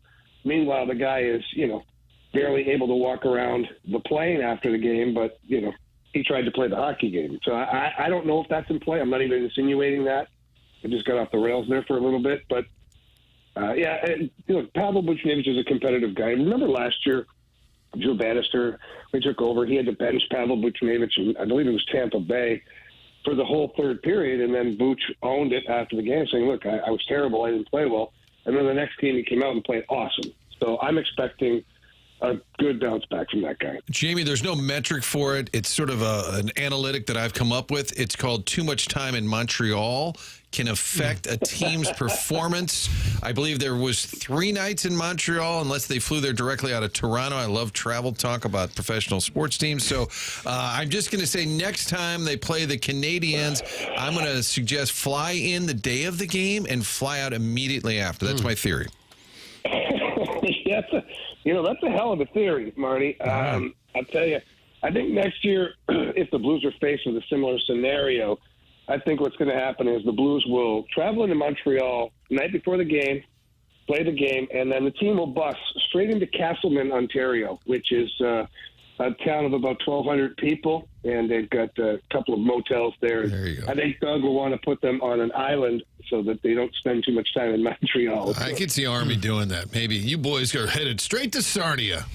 It's a little out of the way. In Philadelphia tomorrow night, and then back at home for Craig Berube's return. What are you expecting on Saturday night? I know you have a great relationship with him, frequent guest on the Fast Lane, and I'm looking forward to seeing him. I think that's going to be an incredible moment when he is reintroduced to the Blues home crowd. Yeah, it's gonna be weird, right, guys? Like, because you're sitting here and you got a hockey game to win if you're the Blues, and the fan base wants to see the home team win. But I can guarantee you that 99, if not 100% of that crowd on Saturday will be anxious to show their appreciation for Craig Berube. And when they do their video montage, which I'm sure they're going to be doing, Chief is going to get a standing ovation, man. People are going to go nuts. And that's kind of a weird thing because it's a visiting team in your home barn, but I don't care. I mean, that man brought a Stanley Cup. Well, he helped bring a Stanley Cup to the city of St. Louis, and he was a hell of a coach. He was a great guy. He did a lot of things in the community. I think Chief deserves his moment for sure when we have that video moment or the appreciation of him. And then after that, man, you got to focus on doing your business. And that Leafs team is going to be pissed off too. They're not happy that they got drubbed 5-1 in their building while their coach had to sit there and wear it too. So it's going to be this is a tough stretch for the Blues. Yeah, this is going to put them to the test tomorrow night in Philadelphia, right here on 101 ESPN. Pregame 5 p.m. Back at home against Craig Berube and the Leafs on Saturday. Jamie Rivers with us on the program. Jamie, thank you so much for the time, as always. And Jackson will send you a text apologizing for what he played from Evanescence. Well, you guys didn't give Jackson my number, did you? No, that might be the problem. We won't either. We'll communicate with Marsh. Let's just pause on that one, okay, guys? Okay. Marshall, take the text. There he is. That's Jamie Rivers with us. Thank you, Jamie. Callier and Thompson phone lines live from Philadelphia as the Blues will take on the Flyers. What do we got going on here, Martin? I'll tell you about my friends at Schnucks. What do you guys like? You like getting rewarded? Food and rewards. Food and rewards, absolutely. Mm-hmm. All you do is you type in your phone number. And all of a sudden, they'll say, did you want to use that today? I'm like, what do I got in there? You got $15. The next time, like, you got $22. Wow. I like to see it just kind of build up. And then I find out, did my wife go shopping? Where'd my rewards go? No, you build it up by having the Schnucks rewards, and you can download the app. Here's the deal. You do it right now. Spend $25 at the grocery store. Not hard to do.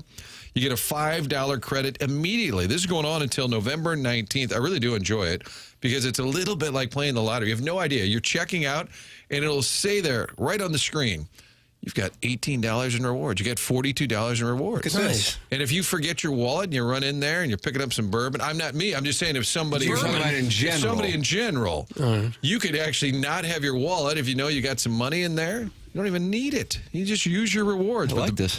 Download the app. The other thing is with this AI, which is kind of weird, all the Big Brother stuff can kind of freak you out. Mm-hmm. It's pretty cool, though, if you're a regular shopper at Schnucks because it knows what you like, and it will say, there's a special on bourbon. It'll let you know immediately, knows your habits.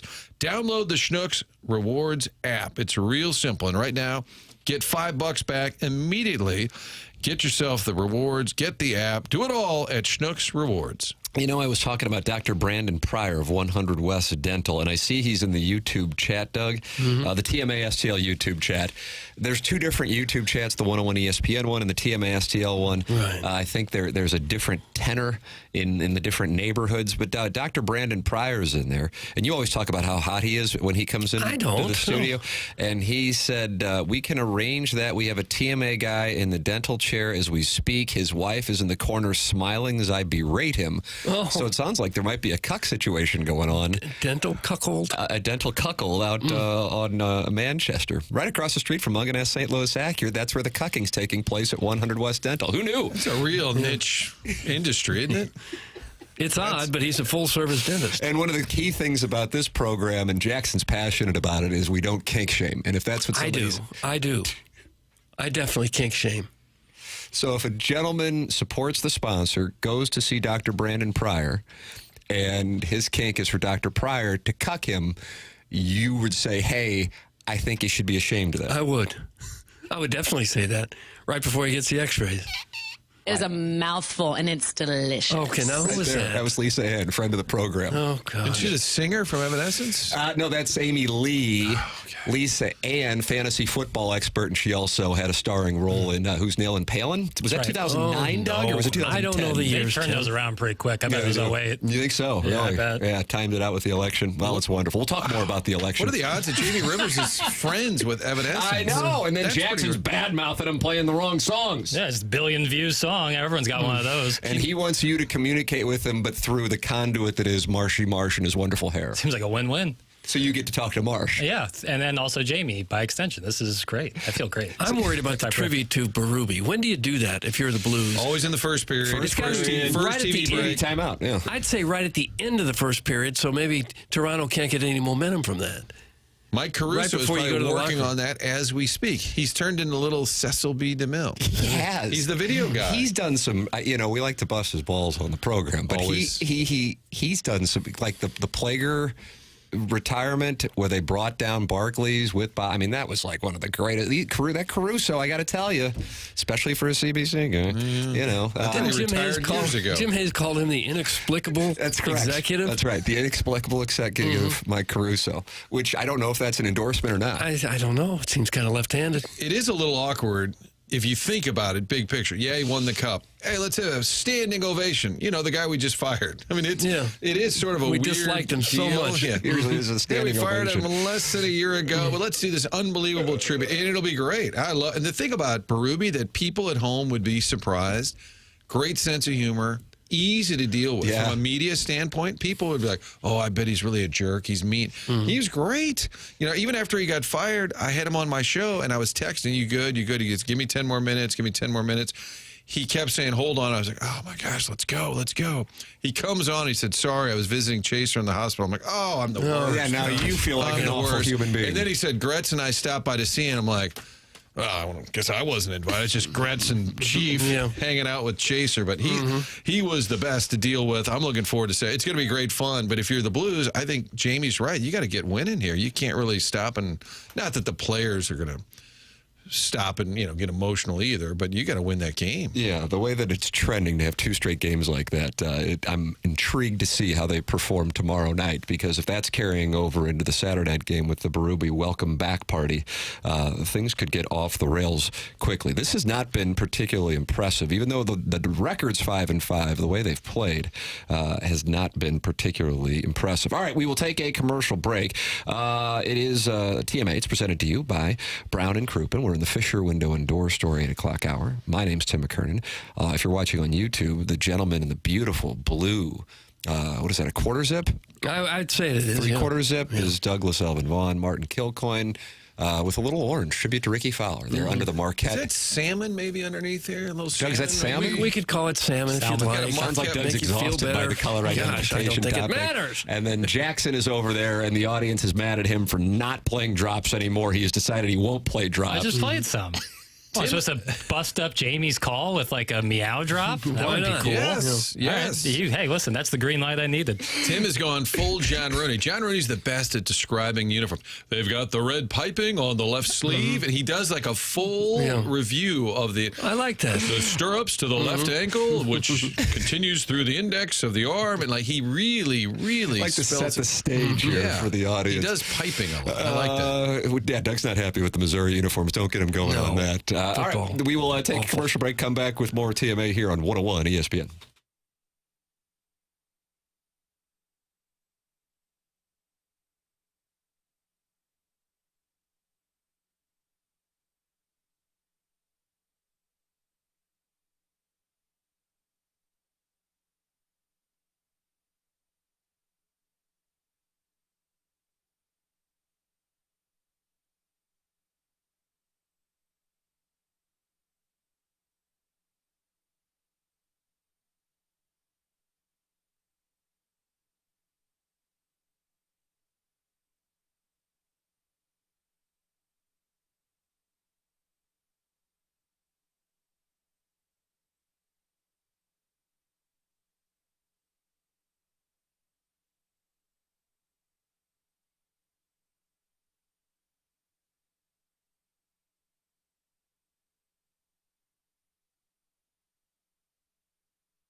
Welcome back. It's the Morning After. It's presented to you by Brown and Crouppen. We're in the Fisher Window and Door Store, 8 o'clock hour.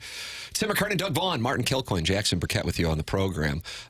You can call in, live phone calls. Jamie Rivers just with us in the previous segment. Miss anything, go back to the Schaefer Door Company 101 ESPN app and take a listen. And there's also a TMA STL app. So that's a place you can go back and podcast anytime you want. Call on in, 314-974-0101. Who's going to get on the air? Jackson, are you going to be able to answer it? Do we need Chairman Kurt? I can figure it out. Martin, that seemed a little cryptic. Well, you might, the problem with me answering the phone is you guys are, I can't, I'll have to whisper to the person. I've had to do that before, and I have to, it's one of, my least favorite things to do is answer the phone and be like, hello. What would you rather do? Answer the Callier and Thompson phone lines or watch the Blues and Flyers tomorrow night? Oh, come on. I'll watch the Blues and... Well... Yes, just go with that answer. I'll go with the Blues and Flyers. Okay. Look at that. Doug's coaching me. Yes. Look at that. Why don't we all get together and watch the game? Bonding. That, little bonding. Little teamwork. You I am love that. so busy. We're co-workers. Evan Crocker get together. That's what they call it, the Evan Crocker cookout. Evan Crocker get together. We could maybe go down the Mississippi. A little family on the Becky Thatcher. Without any spouses. On Halloween. No plus ones. This is just the boys on a weekend. It just seems weird. Yeah, it was. By the way, missing trunk that the Blues, Evanescence stole the Blues FanDuel Sports Network. Jamie Rivers friends with Evanescence, as it turns out. Maybe he was in on it. Oh, wow. Inside joke. But it reminds me, Frank Cusimano, Zach Choate, my former colleague, Fox 2, who's a sports reporter there. He calls me one time in a panic. He's in Arizona. The Rams are playing the Big Red. And he said, Cusimano took my suitcase. I said, what? So he was about to miss, and we would get on the team bus to go to the airport to fly. You'd be on the hangar, and this will surprise you guys, but the team wouldn't wait for media members. If you weren't on the bus, you were gone. You were left behind. And there was this, I'm going to have Zach call in one day because he was confused, furious, couldn't find his suitcase anywhere, and he's running all over, and it may have had some TV equipment in it, and it turned out Frank had it the whole time. Doug's work husband. And there he is. And I believe... Did you hear that Doug had a work husband? I don't have a work husband. I don't. Would that have been Never so have hard? had one. What would that have been? I don't have a work husband. It's the second Jeff Skversky reference of the day. So Frank was talking about Doug's work husband. I think it was one of the monologues. You think Frank took it on purpose? Well, there was some accusations flying around that it was a little bit of a diversion to alter the Fox 2 Rams coverage. I don't know. I wasn't there. That's dirty pool there. Yeah, I don't know what. We'll get Zach on to get to the bottom of it, but it reminds me of this trunk that Evanescence apparently stole from the Blues. Jackson's above answering the phones. Wow. That's from the 314. I am not above anything. Oh, my gosh. Yeah. The moment you start thinking you're above something, that's when you lose your sense of reality. You got to stay grounded. Little life advice. 2 feet on the ground, head in the clouds. How about that? 2 feet in the ground, head in the clouds. Right. Come here, big fella. Oh, there's Frank now. Well, who's going to answer the phones? Kurt got to come back in and do it. What's he doing? I thought that's what he was here for. So here's I'm trying to work a situation where we can put that phone bank into where Chairman Kurt does his work. Therefore, he doesn't have to get up and down and come in here to try to answer phones. Is it that taxing to get up and down? No, but he won't be able to see when people are calling. Years ago, there was a great TV show called Get Smart, and whenever they needed a secret phone call, they would lower the cone of silence, and a plexiglass cone would drop over the people answering the phone, talking on the phones. That's what we need in the corner. You said a couple of years ago, wasn't it like the early 70s? It's like the 60s. Just a couple of years ago. Yeah. They remade it with Steve Carell. Mm-hmm. That's fake news. Silence. Libby Jack stinks of elitism. That's from Eric in the Central West Well, he's from Ladue. I can't win. You're every bit the Ladueite that we feared that you would be. People don't talk about it. My first couple of years of life were spent in South City. I didn't even know that. It always goes back to South City, Martin. Shenandoah in Michigan. Is that right? Mm-hmm. State Streets. Yeah, 2 years. My first 2 years. Then straight to Ladue. Then to Webster, and then to Olivet. Never Ladue. Just went to Ladue School. Ladue schools. Wow, great story, Martin. I got to say, Frank stealing a suitcase to jam up Rams coverage, I'm there for it. It's not a bad story. It's not it's related. It all ties He together. got the suitcase back, I'm assuming. I think he did. He made the flight, and there's just a little air of mystery about what Frank was up to. That's all I'm going to say. Frank, do you like chocolate bunnies? Martin, I see legitimate laughter on your face when you hear these drops. Do you have the Arnold Palmer drop? I mean, that's the all-timer. This was on the morning after what are the Arnold Mount Palmer Rushmore had of Frank passed away. drops? Women wanted to be like him, and guys wanted to be with him. See, he got the quote wrong. Women wanted to be like him, and guys wanted to be with him. Oh, no. That's And unfortunate. again, we don't kink shame, and I want to make sure that is crystal clear. He tried to have that drop banned. Boy, and if you misspeak, it lives on forever. Rob Desir on a Rams pregame show, we were promoting some of the Rams issues, and it was Breast Cancer Awareness Month, a great cause in the NFL. Would always talk about it, and Rob Desir out of break said it's Breast Awareness Month, and that got played over and over again. I happen to have that available so we can put it in the I believe files. JC may have gotten a patent on that one. It got played over and over again. It's unfortunate. We all say things we J.C. regret. Corcoran loved media mistakes. Yes. Especially TV. He just absolutely loved that. Yeah, that one lived on with Rob D. And he was like, man, who's this dude playing this? CJ dude keeps playing this stuff. And I said, oh, well, we'll figure it out. You got a little Russo dyslexia. Tim, please let me inside, sweet, sweet Kai. I'm jonesing. That's Jackson's buddy, sweet, sweet Kai. I haven't heard from him. He's listening. He's listening. All right. Yeah, he likes it. That's from the recovering alcoholic from Belleville and Webster Groves. You know him, Martin. He wants to hang out with Jackson's buddy, sweet, sweet Kai. Hangout's one way to say it. Let's see. The great Chris Pondoff, who if I were him, I wouldn't want people to know my name. So maybe I shouldn't have said that. That's the weird dichotomy of it all. Jackson, you're doing great. You guys sound great on FM. I always enjoy the show. I'm missing Iggy, but I'm happy to have Martin on the show. Oh, good luck, guys. That's from Scott's Wrinkled Ball Sack. How about that, Martin? I'm going to get that tattooed on my back. Just so I'll turn to you guys and show it to you every time. The whole text? Yeah, why not? Oh, my gosh. Yeah. We'll cover up your whole backside. I'm looking for a lot of ink. Oh. Berkey, play the cat drop. Martin Kilcoyne should be used a bunch now. That's from the Veiled Prophet. I don't know what drop we're talking about. I don't know what he's talking about. Text swope. Find out. Swope will He's got actually like a have that for you glossary. now that I mention it. All right, send your emails in. Design, Air, Heating, and Cooling email today. Coming your way at 10:45. Jeremy Rutherford taking your two-part questions. That's brought to you by Mark Hanna of Evergreen Wealth Strategies at 9 o'clock. This program is called The Morning After, and it airs on 101 ESPN. It's presented to you by Brown and Crouppen. Get involved in the YouTube chats, whether it's the 101 ESPN YouTube chat or the TMA STL YouTube chat. Tim McKernan, Doug Vaughn, Martin Kilcoyne, Jackson Burkett with you. This is The Morning After on 101 ESPN.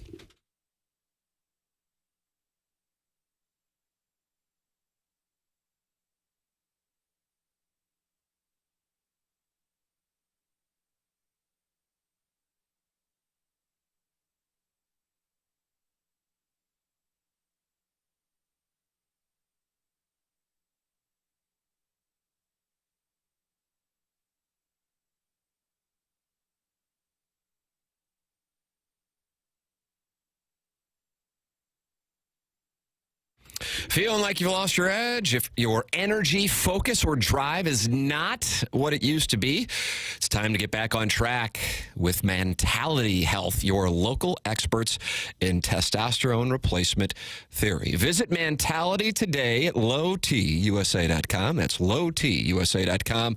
Your first step to reclaiming your vitality. Enter the promo code RISE when you go to lowtusa.com. If you're feeling tired all the time, it might be more than just stress. Low testosterone could be the issue. And if you're struggling to keep off the weight, or if you're struggling to maintain muscle, testosterone levels could be the culprit. Go to lowtusa.com and enter the promo code RISE. It's Mentality, a locally based St. Louis testosterone clinic, and they are online at lowtusa.com. It's Mentality. Enter promo code RISE at lowtusa.com.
This is Action Jackson with a SportsCenter update brought to you by Saliga Heating and Cooling. The Denver Nuggets defeat the Brooklyn Nets in overtime last night, 144-139. Reigning MVP Nikola Jokic with a triple-double, 29 points, 18 rebounds, and 16 assists. My Lord.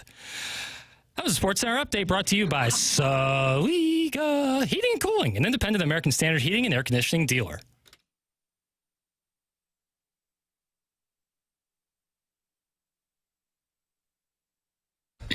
Doug, what do you think of that update? I thought it was wonderful.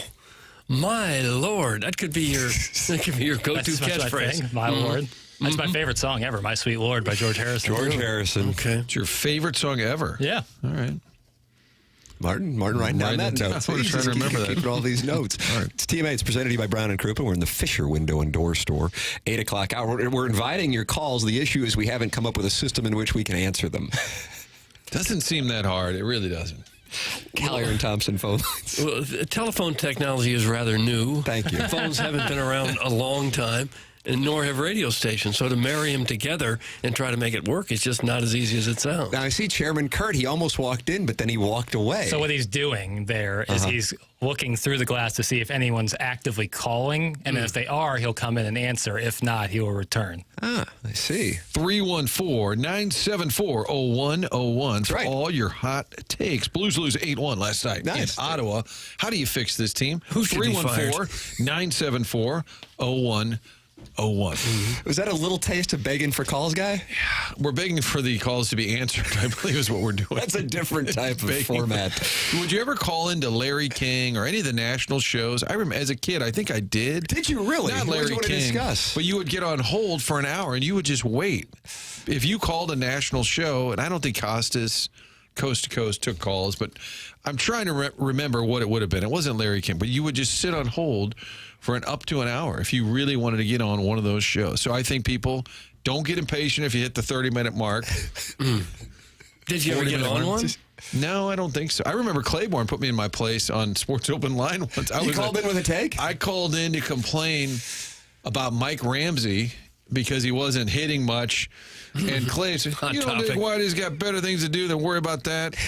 Click. And that was it. You were off. It's about the end of that. I was disturbed that a bench guy was hitting 190. So he's got better things to worry. Half the team hits 190 now. Chairman Kurt is in the YouTube channel, the TMA STL YouTube channel, asking so he can talk to somebody. So, yeah, Callier and Thompson phone lines, 314-974-0101. Meanwhile, Air Comfort Service text line, 314-399-9646. And the Design Air Heating and Cooling email today, the morning after at InsideSTL.com. And Schaefer Door Company, sponsor of the 101 ESPN app.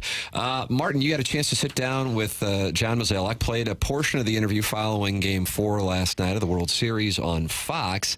And we got a soundbite here that might get people a little riled up. What do we got going on? Which one are we going to play here, Jack? So you've got a couple of cuts.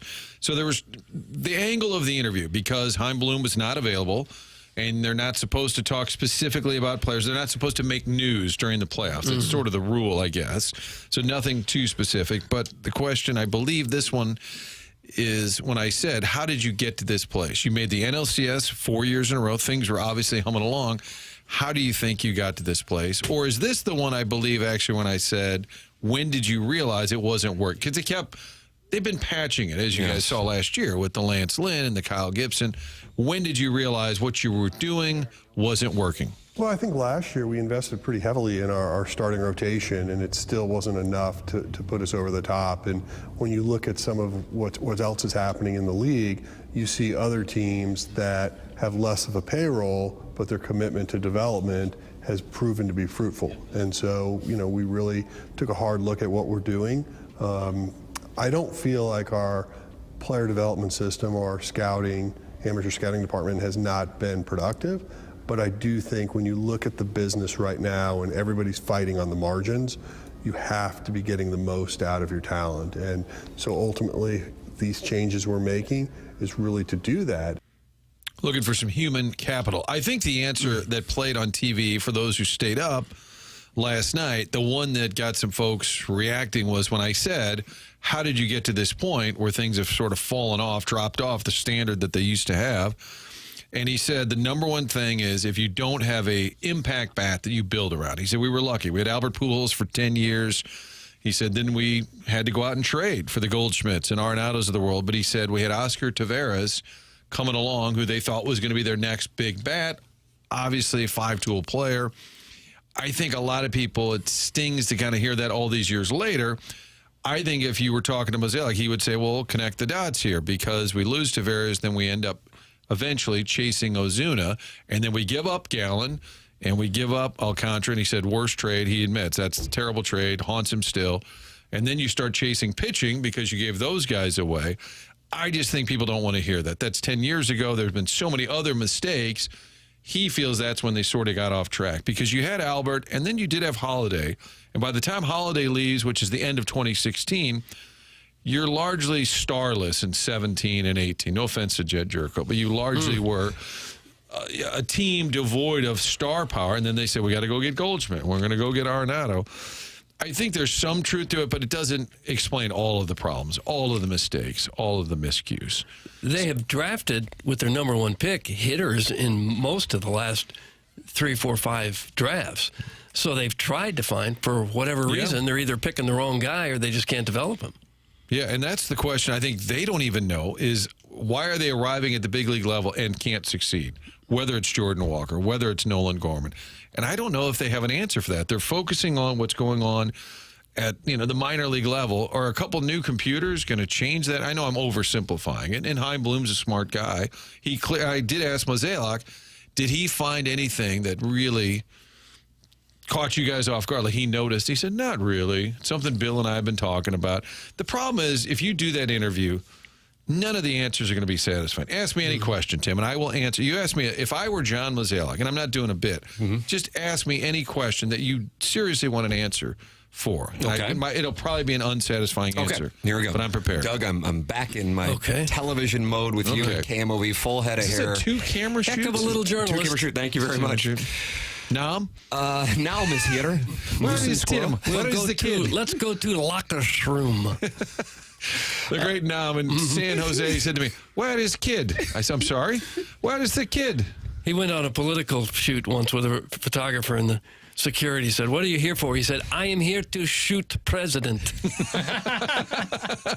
That's the wrong way to say that. Did he play well with the security tandem? Great photographer, but he would show up really early. So the Cardinal game hadn't even started yet. He'd be setting up his gear, and I said, what are you doing? He goes, getting ready for post-game. And I said, that's not for 3 or 4 hours. No, so he did have to go cover something else. How do I get that gig? What I'd like to know about is the impact of the uncertainty with regard to the Cardinal television situation and how concerning it is both in the short term and the long term for this organization's payroll. I think it's a fair question, and it is something Bill and I have talked about, but I don't see it dramatically affecting payroll, but it still will. And I think if you look at what our club's going to be like, I think in the end, it'll be entertaining, but it'll be different. Yeah, I feel left. Very nice. I left vapid. What, really? Did that help? Word salad. Good morning. No, I think the answers are largely unsatisfying. You could have him sitting here and say, why are you the guy responsible for fixing what you broke? And he would say, well, I think I've proven over the years I've done a good job, but it's my last year. I do think this message, and we've talked about it, if you said we've got a new guy in charge, we're going to change our approach a little bit. Instead of patching it, they were sort of in purgatory. They weren't going to be great, but they just kind of kept grabbing a piece here or there, maybe to appease the fan base, maybe fooling themselves that it was actually going to make a difference. I think they finally realized that's not working, and that's smart. But because Mo's delivering that message, nobody wants to hear it. But if you're going to be accessible, and he's pretty good about being accessible for the job that he has, people are going to ask you difficult questions that your organization just isn't willing to answer in a public way. And that would be true with almost any business. I mean, radio stations, TV, almost any business has got some secrets they don't necessarily want all the competition to know about. And so, in one sense, we thank him for being accessible. And the other, when he can't just necessarily come out and say the cold, naked truth sometimes. So And then he's you got kinda Ollie caught saying between a that rock and a hard Tyler place. O'Neill's not hustling. We're like, ooh, you shouldn't have said that. Like, you can't win. Yeah, you can't. Well, Contreras is not a good catcher. We're going to move him to the outfield. Like, whoa, why'd you say that? Boy, what a time that was in April of 2023. Design Air Heating and Cooling is online at designairservice.com. They are the official HVAC provider of TMA, longest running sponsor on TMA as well. Seth Goldcamp Martin, what a delightful gentleman he is. Fourth generation. I love Seth. I didn't realize he had St. Gabe's in his blood. Yeah. Wow. Doesn't everyone at this point? Thank you, Doug, for acknowledging it. It's like 10% of the country can trace their roots back to Brooklyn. It's like 50% of St. Louisans trace them back to St. Gabe's. I'm going to need to know what side of Tam Avenue, okay? Because that's kind of a delineation there. I think it's more Hampton, to be honest with you. Are you in the west side of the park? Oof. Some people moved, Doug, to the west side of Francis Park. Yeah, I grew up on the wrong side of the park. Fourth generation St. Louis business. That means something when you're talking about your HVAC repair. You want to have a company that's been around a long time. Seth Goldcamp and his family have served over tens of thousands. They've got that McDonald's sign that used to count how many hamburgers they sold. Right. Tens of thousands since 1904. Longest running TMA supporter. In spite of that, you should call them. They'll never upsell. Always give you exactly what you need. It's how they train their employees. There's a lot of upselling going on in that business. They don't do it at Design Air. They take their reputation very seriously. Website easy to navigate, convenience of online scheduling. Instead of calling, just get online. All of your heating and cooling needs. It is a sort of a strange time. I had the AC on yesterday. Yeah. I thought it was a little too muggy in the house. Then the kids are freezing. I said, that's fine. Dad's comfortable. All your heating and cooling needs. Choose Design Air Heating and Cooling. Find them online. Design Air. That's designair.net. If you want to make sure your voice is heard, I'm just going to read texts in order in the next segment. How about that? I mean, I'm just opening it up. I'm just open because Mr. Licks is in there and he's counting needlepoint belts. Someone said that fake answer to Tim's question just ripped the soul out of my body with how on point, disgusting, and true it was. So now maybe we have an Ask Mazalek developing here. Ask Pobo. Wow. I'm honored. She's the GM. That's right. Sorry. Well, I think to Doug's point, he is very available, but he's not going to give you anything that's going to satisfy the fan base. Most people on Twitter last night said, I'm out back in 2026. I'm out. I think that's a real thing next year, what that stadium looks like. I agree with you on that. So I'm just going to, hey, text it in. I'm just going to read them in order. This could get real interesting. Then Jeremy Rutherford in the 9 o'clock hour with your two-part questions after the Blues debacle last night. He's brought to you by Mark Hanna of Evergreen Wealth Strategies. This program is called The Morning After, and it airs on 101 ESPN.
All right. You know what, Doug? We're going to keep our word, and we're just going to read every single text in order, no filter. Well, don't we get dozens of them? More than that. Okay. All right. Hey, guys, with Martin covering for Mo with his word salad answer, it's like rights holder Jim Hayes is in that body and running around the studio. That's from Big Tough. Yeah. I wasn't being a rights holder. I was playing.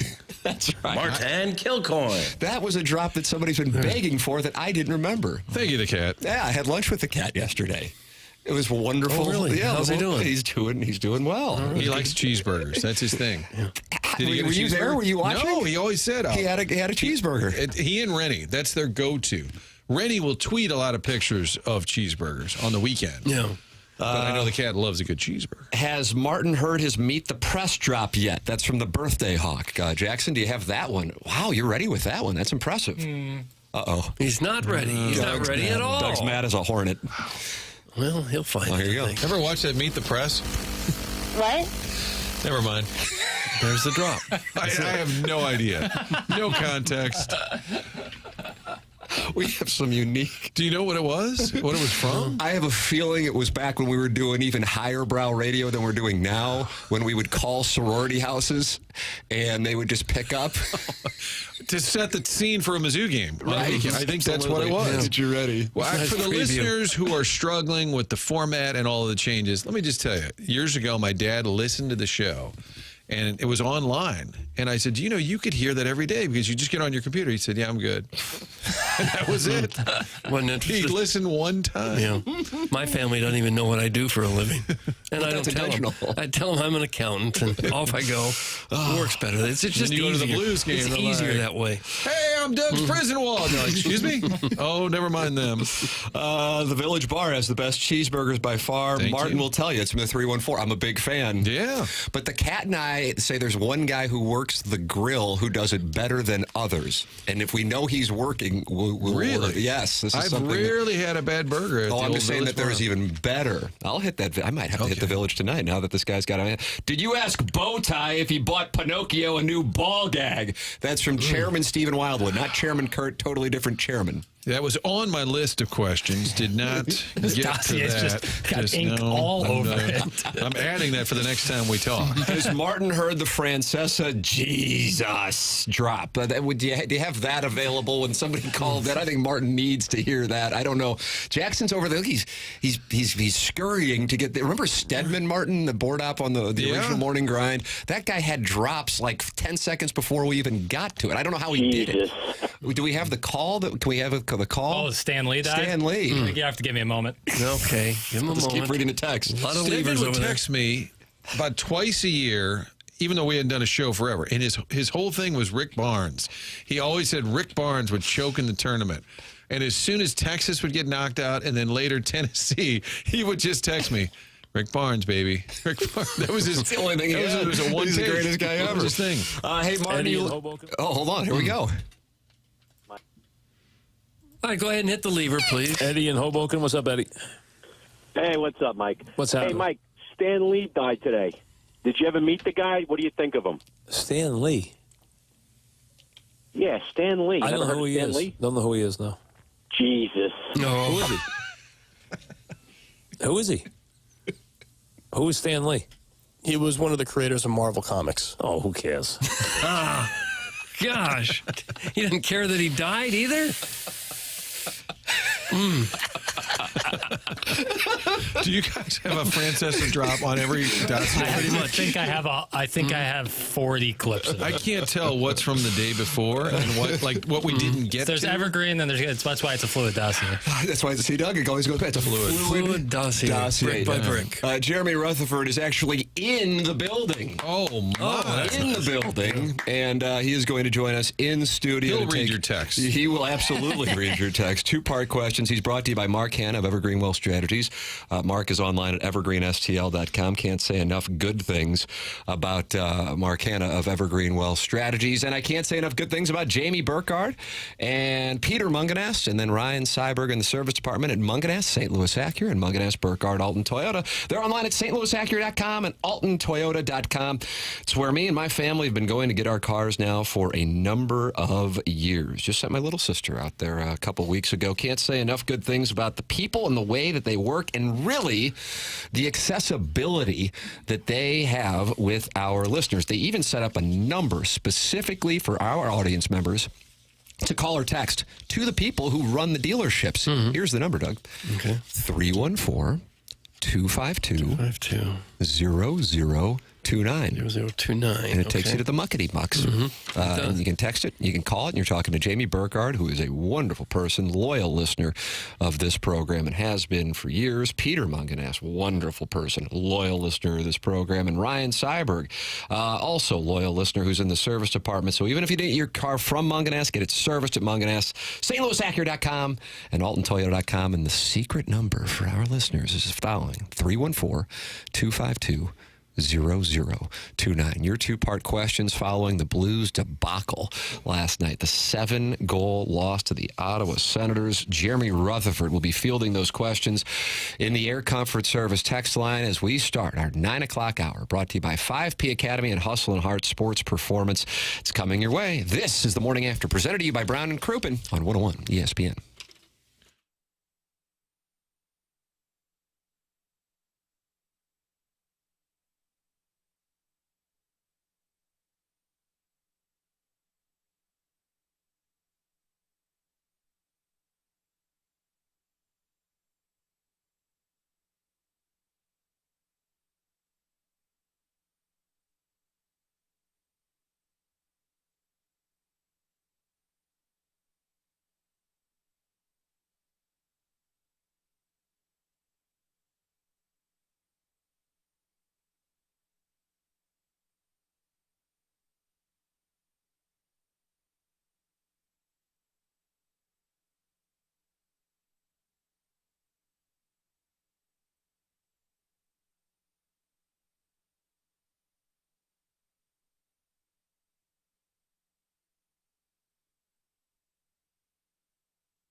Welcome back to the show. Tim McKernan, Doug Vaughn, Martin Kilcoyne, Jackson Burkett with you. It's the Morning After. It's presented to you by Brown and Crouppen. We're in the 9 o'clock hour, brought to you by 5P Academy and Hustle and Heart Sports Performance. It's a program that solicits your involvement Design, air, heating, and cooling. Email the day coming up at 10:45. We take live phone calls on this 101 program now. We just have to figure out a way to answer them. Yeah. Callier and Thompson phone lines 314-974-0101, and then the Air Comfort Service text line 314-399-9646. Joining us in studio to relive the magic that took place last night in Canada's capital, ladies and gentlemen, Jeremy Rutherford, brought to you by McKernan of Evergreen Wealth Strategies, online at evergreenstl.com. Hello, Ruthsy. This is actually a covert job. I came in the studio to see if Jackson tries to pick up the phone. I see that he's not. It's just ringing and ringing. He sees that it's ringing, and he's not picking it. You think he's intentionally avoiding and censoring the people who want to talk it over with us? I think so. And I think Marty's glad that he's not taking these phone calls. I got JR to my right, Clowns to my left. Is that a song? I believe it is. Good to see JR in studio. It's just that he's in that spot over there. Mm-hmm. Kind of like a game show. Like he's behind a curtain. He doesn't quite know what's going on over here. Jackson said that's where you go. That's where he's kind of. I parked him there. Yeah, you did park him over there. JR, I mean, you don't get too banty on Twitter, but last night I sensed a little. You're kind of like, this is a little rough here, boys. Yeah, that was. I mean, it's tough. 10 games into the season to start talking about effort, and you know what? I write what I see, but it's a long season, and so you have to keep that in mind, especially you're sitting down with these guys. Martin knows you're doing feature stories in 2 weeks with these guys, and questioning the effort 10 games in, it's tough, but I felt like you could see it last night, that it wasn't there on a couple plays. And when you're a team that's getting down by 2 every single game, and you're going to come out and make puck plays like that in the offensive zone, turn it over, and go down too quick, it just, I think, warranted. I think hockey players are better about it. We saw Trayvon Diggs of the Cowboys come out of the locker room, going after the reporter, questioning effort. I think the hockey guys, they get it. Like, they call out effort more than anybody. Themselves, the coach, I think they would be embarrassed by that. 8-1. And Shen said after the game, it's the 13. Like, it's the 2 games together that were bad. It is hard to fathom you can play that well in Toronto against a really highly talented team and beat them 5-1, and then you're terrible the next 2 games. Yeah, that's why I try not to get too wrapped up in the roller coaster, and that's why I enjoy the job at The Athletic, because we can kind of step back and look at a big picture. What is going wrong? Let's talk to the people involved and find out over a 10-game span what is going wrong, because otherwise, you look at this season, you got the early comebacks against Seattle and San Jose, right? And then you've got a big win over Toronto recently. Now you got the 13 goals in these past 2 games. I mean, that's what a season's going to be like in the NHL in a lot of seasons, but particularly with this team that's trying to go through this phase where they've got some players who want to compete and play, and then other nights they just don't have the talent. Here's what you do. The headline at The Athletic, who are the Blues? And then you just say, I talk to folks anonymously, and it could be just us. Well, I think I said this to Tim. Tim, that year they won the Stanley Cup, 2018-19. I had 3 headlines over the course of the season, and after they won the Stanley Cup, I posted the 3 headlines right next to each other, and it was, apathy is setting in.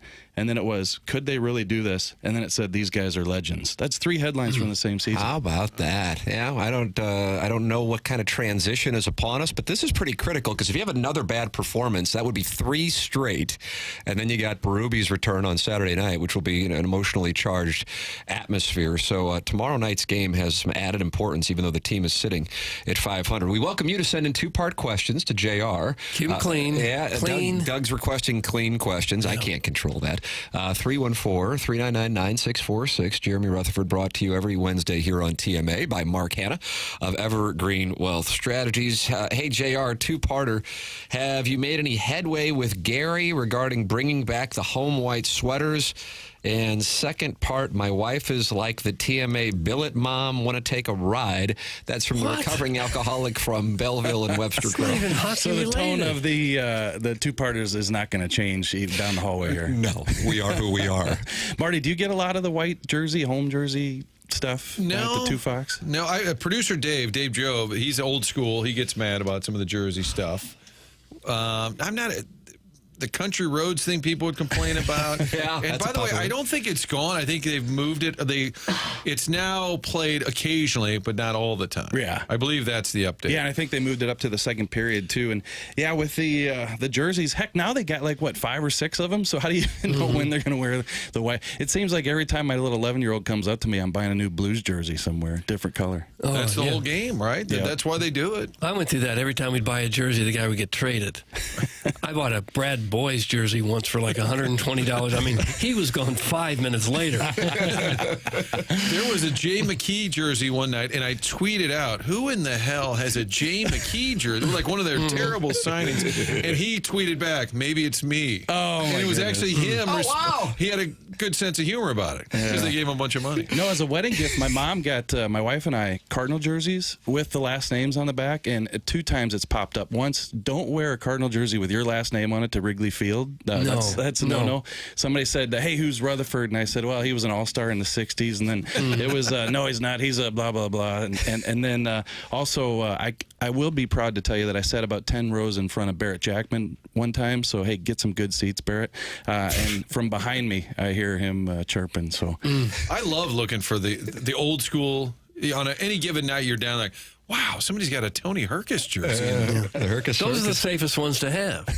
Because it's kind of weird as an older guy to wear the jersey of a 23-year-old athlete, kind of.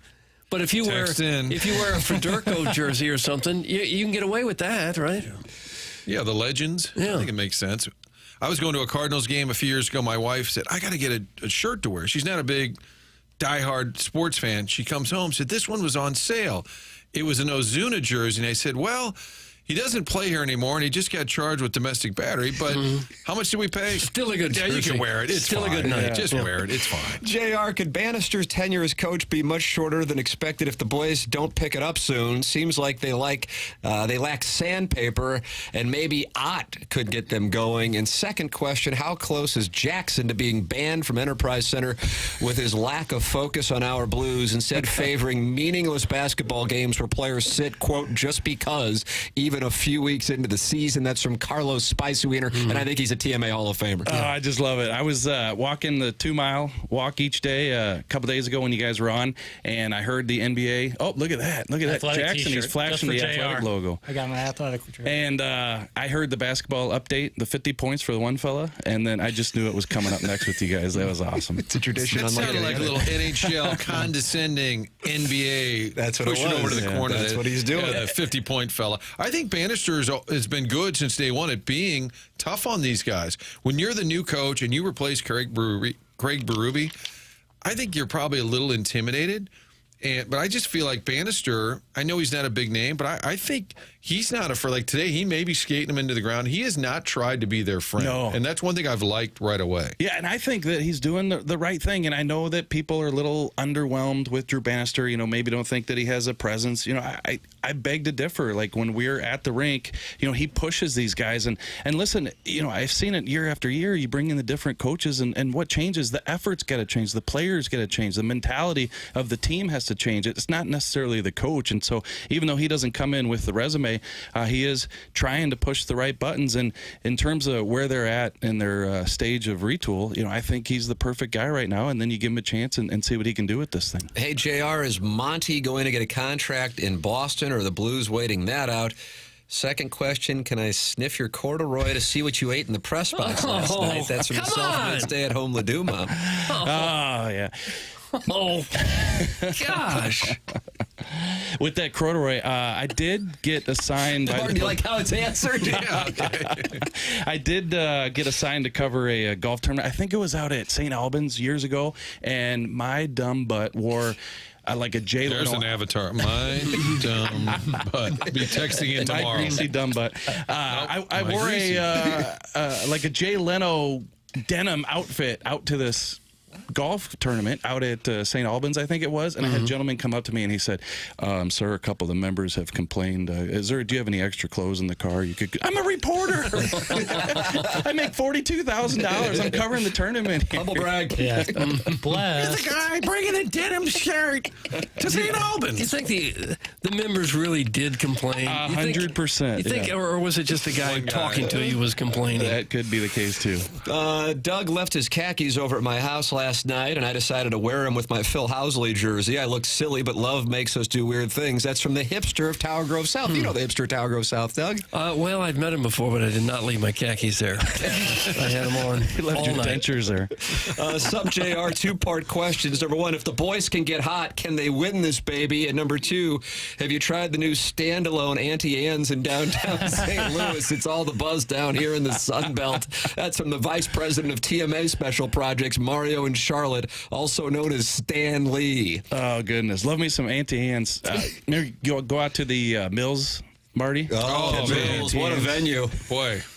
Talk about a ghost town, right? It was. You would leave a Blues skate, you're like, I'll just grab a soda or a sandwich or something. You just walk down all these things that were All closed. closed. And was once thriving. Like just if thriving. you need a set for a scary movie, like Hollywood, they should Yeah. not build the set. Just fly everybody here, film it out at the Mills, and you're golden. Like that place just so abandoned over the years. I get the chills walking through that place.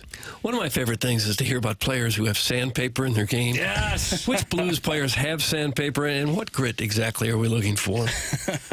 Well, I don't think we answered that one about the if these guys put it together, how can they win this thing? And I think the answer is no. So we can move on. To Oh, wow, Doug, we're just moving right along to 2025's campaign. Okay.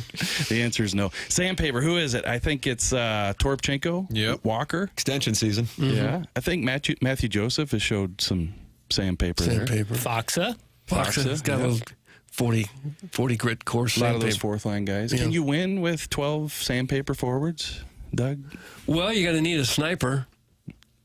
Sniper's been quiet. Yeah. Yeah. Sniper, I guess, is Cairo. Is he the sniper?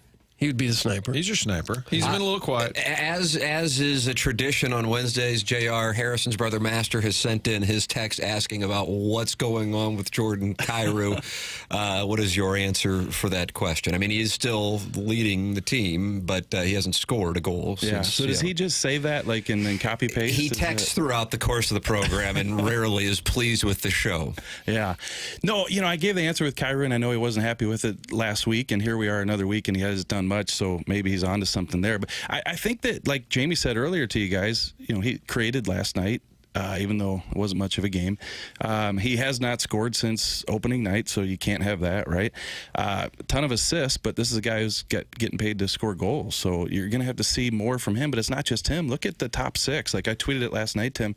Kyrou, 9 games hasn't scored. Shen, I think, is 8. Buchnevich is 7. Yep. And you look where all their goals are coming from. The last 7 games, it's been Dylan Holloway 4 and Jake Neighbors 4. So, like, that top 6 has to get going. I know Thomas is out right now, and it makes it more difficult. The guy, it's your setup guy, but you got a couple guys up there making $8 million. Gonna have to get the job done. Do you get a lot of feedback from the fan base? Because I feel like the Blues fan is on board. Like the team tells them, hey, we're going to do this. They say, all right, I'll be there. They sell out the building. What level of frustration is there if this season doesn't end up in the playoffs? That's 3 in a row. Do you think the fan base, because they're unbelievably loyal, unbelievably just passionate, and I think along for the ride, do you think that's going to shift if this season doesn't create anything playoff-wise? I think that's one of the worst questions of it. You know what I mean? It wasn't great, bad. Yeah. I think of the Blues fan base, like the TMA fan base. Like Tim could say right now what bar to be at tonight, and there'd be 2,000 people. Yeah, that's the kind of power I have. Eliminating right there. That's eliminating. It is. Where would it be? The Golden Hoosier or something? Yeah, like that? where are we going? Kings Highway. Golden Hoosier. I think I left there at 3 in the morning one night. Yeah, it's a situation where I think they're on board. Yeah, I think they agree with. But you don't think that there's a shelf life for that? Well, yeah, I think in a couple years, if you're still digging for wins, that it'd be tough. But I think this year is a year where they know that it's going to take some time, and I think they like what Doug's done in terms of a little bit of an undercurrent where you can stay competitive, but you got the Brobergs and the Holloways added to this mix that's going to have the Dvorskys and the Snuggeruds, and it's just going to take some of that time. But a lot of people were on board with the Buchnevich re-signing. That keeps you competitive. That also gives you a guy who can play well once these young guys come here. So as far as I can see, the transparency, the honesty that the Blues have provided, and I think people realize that there's going to be some lumps along the way this season. Final question for you. They ran into Montreal team that was coming off a bit of a rough stretch. People were getting a little banty. Martin St. Louis was firing some shots. Then you had Allmark and what he said going into last night's game. I don't know what the situation is with the Flyers, if they have anything, but if it's anybody that needs to have a bounce back and a response, it's the Blues tomorrow night. So I certainly don't want to put that much emphasis on the 11th game of the season. But considering what just took place last night and considering the carryover for Montreal, I think you're going to find out a little bit about what's going on in there by how they perform against the Flyers, as strange as that might sound. No, you're right, because things can go sideways quickly. I mean, you lose this game to Philly, then you come play that Toronto team that's obviously going to have something to play for after what happened last week, and now all of a sudden it's a 4 or 5 game skid, and you're 15 games into the season. So you remember a couple years ago, I realized different circumstances. That team had a lot higher expectations, but Doug was talking to the media and having a State of the Union 20 games into the season, and you certainly don't want to have that. So even though I stick to what I said to Martin a second ago, is I think fans are understanding. They also don't want to see this team set out to be competitive, knowing that there's a chance that they can finish in that mushy middle and get a not high draft pick, and then just not be competitive. Like, this is going against what Doug Armstrong and Tom Stillman are hoping for this season and perhaps next season too. So if they've picked some of the wrong guys, or they've got contracts on the books and these guys aren't competing, this is going to be tough to get out of it for a couple years. Do you take 3-part questions? Next week I'd like to ask a 3-parters. Can I ask a 3-part? Yeah. 3-part questions. I like when the coach says, when you say, I've got a 2-parter, and the coach will answer, yeah, I'll do the last one first. That's what the skipper used to say. Do the last one first. Jeremy Rutherford brought to you by Mark Hanna, Evergreen Wealth Strategies. Mark's online at evergreenstl.com. JR, thanks so much for coming by the studio. Thank you, guys, and thanks, Mark. There he is. That's Jeremy Rutherford with us here on TMA. The gentlemen from the Yankees game are getting even more active with their comments to the media, the ones who stole the ball from Mookie Betts in Game 4 of the World Series. Vinny. We're going to have the Capo Bianco brothers talking on the other side of the commercial break. That's coming your way. Design Air Heating and Cooling email today in the 10 o'clock hour. Send yours in the morning after at InsideSTL.com. This is TMA, presented to you by Brown and Crouppen.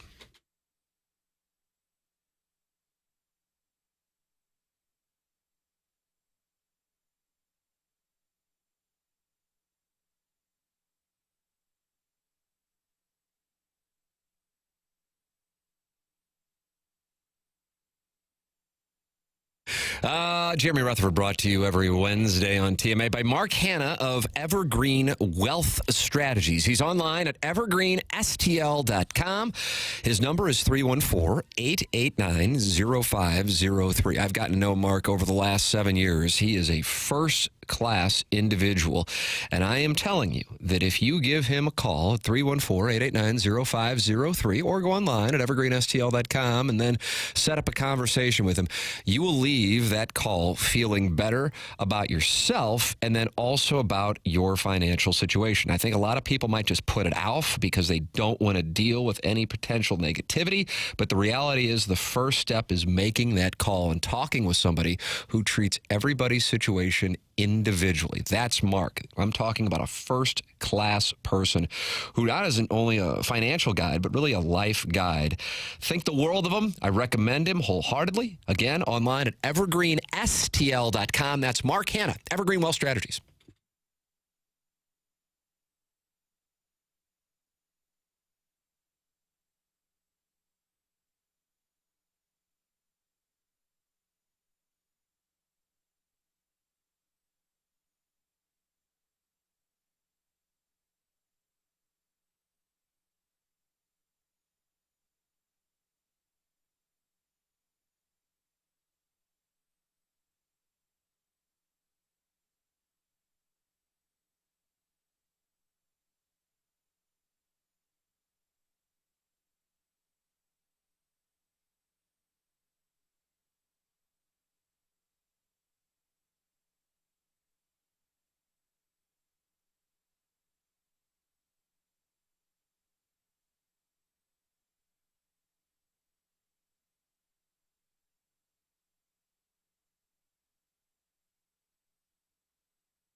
Welcome back to the Morning After 101 ESPN and the 101 ESPN YouTube channel, the TMA YouTube channel, dueling channels. Martin, you're kind of experiencing the dueling text in the text inbox, which is presented to us by Air Comfort Service. The number is 314-399-9646. Does Martin ever shut the hell up? Let Doug talk once in a while. He's who we like. Oh, I'll sit this one out. No, I'm talking plenty. I don't really enjoy talking, which is why radio was a bad choice for me as a career move.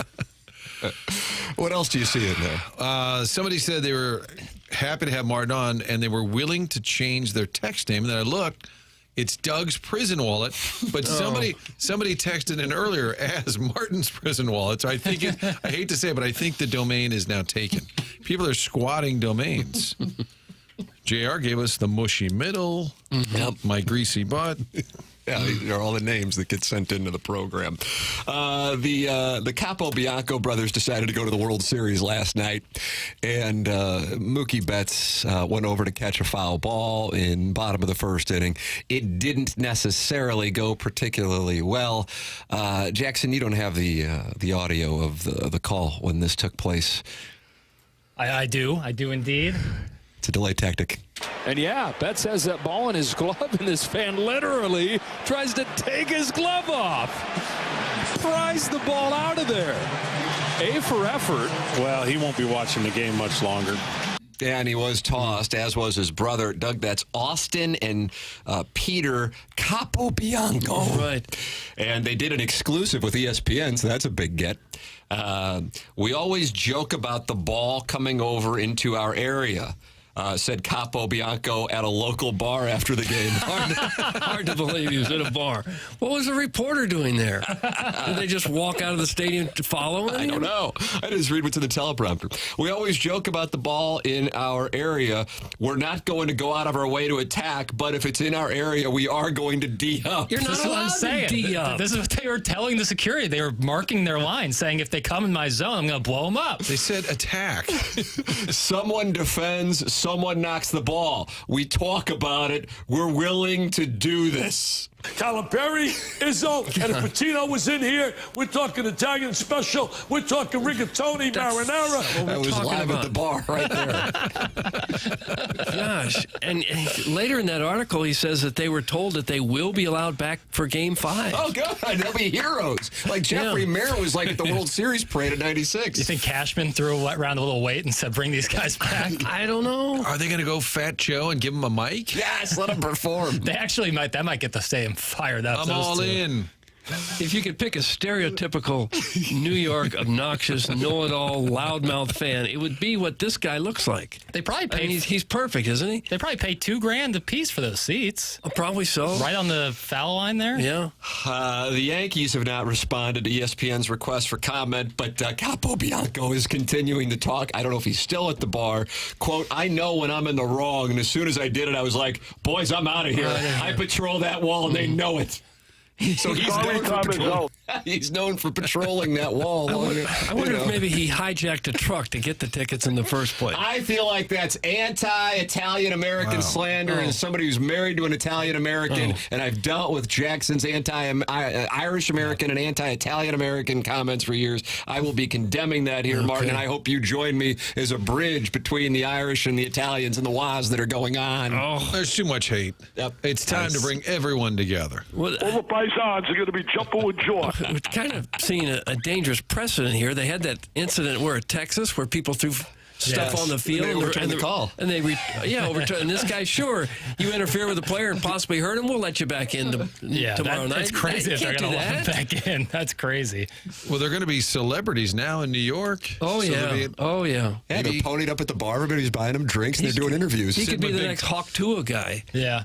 He'll be a millionaire if he's not already. Yeah. Do you think, remember, the rally scroll got put onto the 2011 World Series ring? It is on the World Series ring. That's correct. If the Yankees are to make the comeback bag did he think they put Yes. these two guys? I think they would. They should get They're going to be rings. gods. Here comes coastal elitist Jackson with his anti-Italian American takes. Check out the Facebook page for 101 ESPN if you want a real morale boost. The 38-year-old unmarried fat sads and the stay-at-home dads are not happy over there. That's from the vice president of TMA Special Projects, Mario in Charlotte, and he feels like Jackson is on the attack again against the Italian American community. Isn't that where probably a lot of Italians live? Isn't it on the coast? What is that even supposed to mean? Well, I mean, New York, like it's a big Italian area. Yeah, that's where my it mom's is. from. Yeah. You know, she grew up in a similar situation. Sure. I have love for everybody. I truly do. I got no hate in my heart. Oh, well, that's good to hear. I don't like the way Luca plays defense, but that's. All right, here we go. He's not makes Italian. sense. No. Do you think Rudy Gobert was vindicated last night because people were really mad at him during the playoffs about his trying to stop Luka? And it's pretty clear it's not a Rudy issue. No, far from it. there you go. Minnesota's got an adjustment period to look forward to. Now, if this guy is let back in the stadium tonight, don't you think that the TV cameras will be all over him and Yeah. maybe have him mic'd up or something? They got to do something with this guy. He's going to become a star. Yeah. So a World Series featuring Juan Soto, Aaron Judge, and Shohei Ohtani will be headlined by these two Capobianco brothers. these two New York guys who tried to hold on to Mookie Betts' arms and wrists to stop a fly ball. And felt like they were doing the right thing. Well, they were in their zone. Yeah, I'm in my Absolutely zone. Play up defending Thad it. Castle. And if you're Mookie Betts, the next time there's a foul ball over there, do you think twice about going to get it? Rizzo made a great play on the fence last night too. If you're Fox, do you reference it in all seriousness? In the coverage, pregame, do you think you even bring it up? Because it's got a life of its own now, and do you further that by talking about it? I would imagine baseball's like, we can't celebrate this situation because then we invite it going on in other ballparks, whether it be Yankee Stadium or Dodger Stadium or next year. Yeah, I agree. And we had fan interference earlier in the series, I believe in Game 1. But that's way different than holding on to Mookie Betts' arms when he's prying the ball out of the glove. Yeah.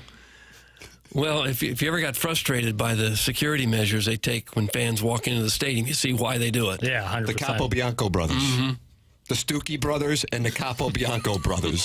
Send your texts in regarding both. The Morning After at InsideSTL.com is the Design, Air, Heating, and Cooling email of the day inbox. That comes your way in an hour and 15 minutes. The text inbox is brought to you by Air Comfort Service. Save it in your phone. You can always communicate with the show, 314-399-9646. And Callier and Thompson, sponsor of the phone lines. Call in. Save this number, too, because we're taking live phone calls, 314-974-0101. Schaefer Door Company, sponsor of the 101 ESPN app. Timothy Michael McKernan, Douglas Elvin Vaughn, Martin Joseph Kilcoyne, Jackson Burkett with you on the program. And coming up, we will have more from Mike Francesa, who's now he's pissed not at Aaron Rodgers, but Sauce Gardner, and going after him. And Desmond Howard is going after one of his old nemesis. We have that for you as well. This is TMA. It's presented to you by Brown and Crouppen on 101 ESPN.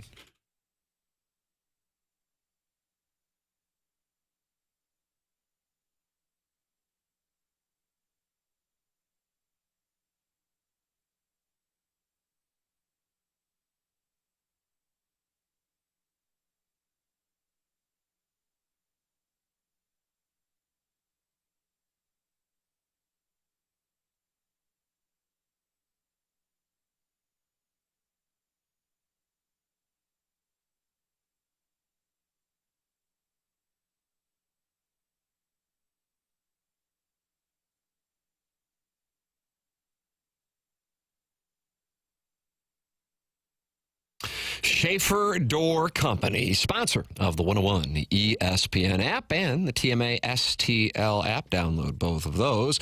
And they set this up for our audience to call or text anytime you have a garage door issue. Here is the number. Here you go. 636-782-3608. Or you can go online at schaeferdoor.com. That's spelled SCHAEFER door.com. That's Schaefer Door Company. And Jason Jason Gosrow, who's been a long-time TMA advertiser.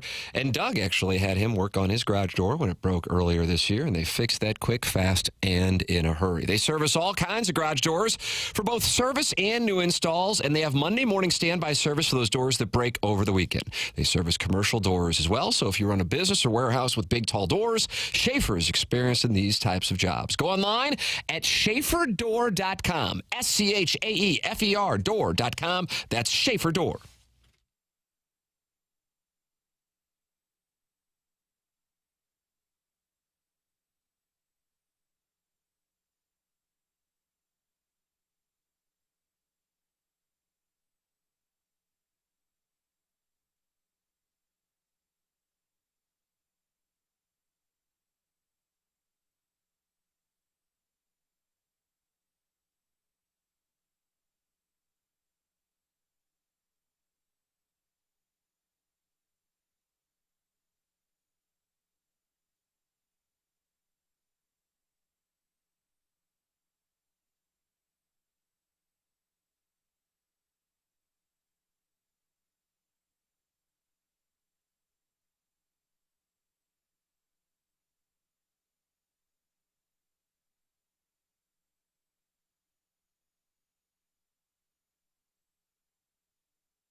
This is Action Jackson with a Sports Center update driven by Johnny Londoff Chevrolet and Johnny Londoff Autoplex. The Golden State Warriors defeat the New Orleans Pelicans 124-106. That's a 3-1 start for Golden State. Oklahoma alum Buddy Hield with 28 points. That was another Sports Center update driven by Johnny Londoff Chevrolet and Johnny Londoff Autoplex. See them at Londoff.com. Chevy, together we drive. Are you kidding me?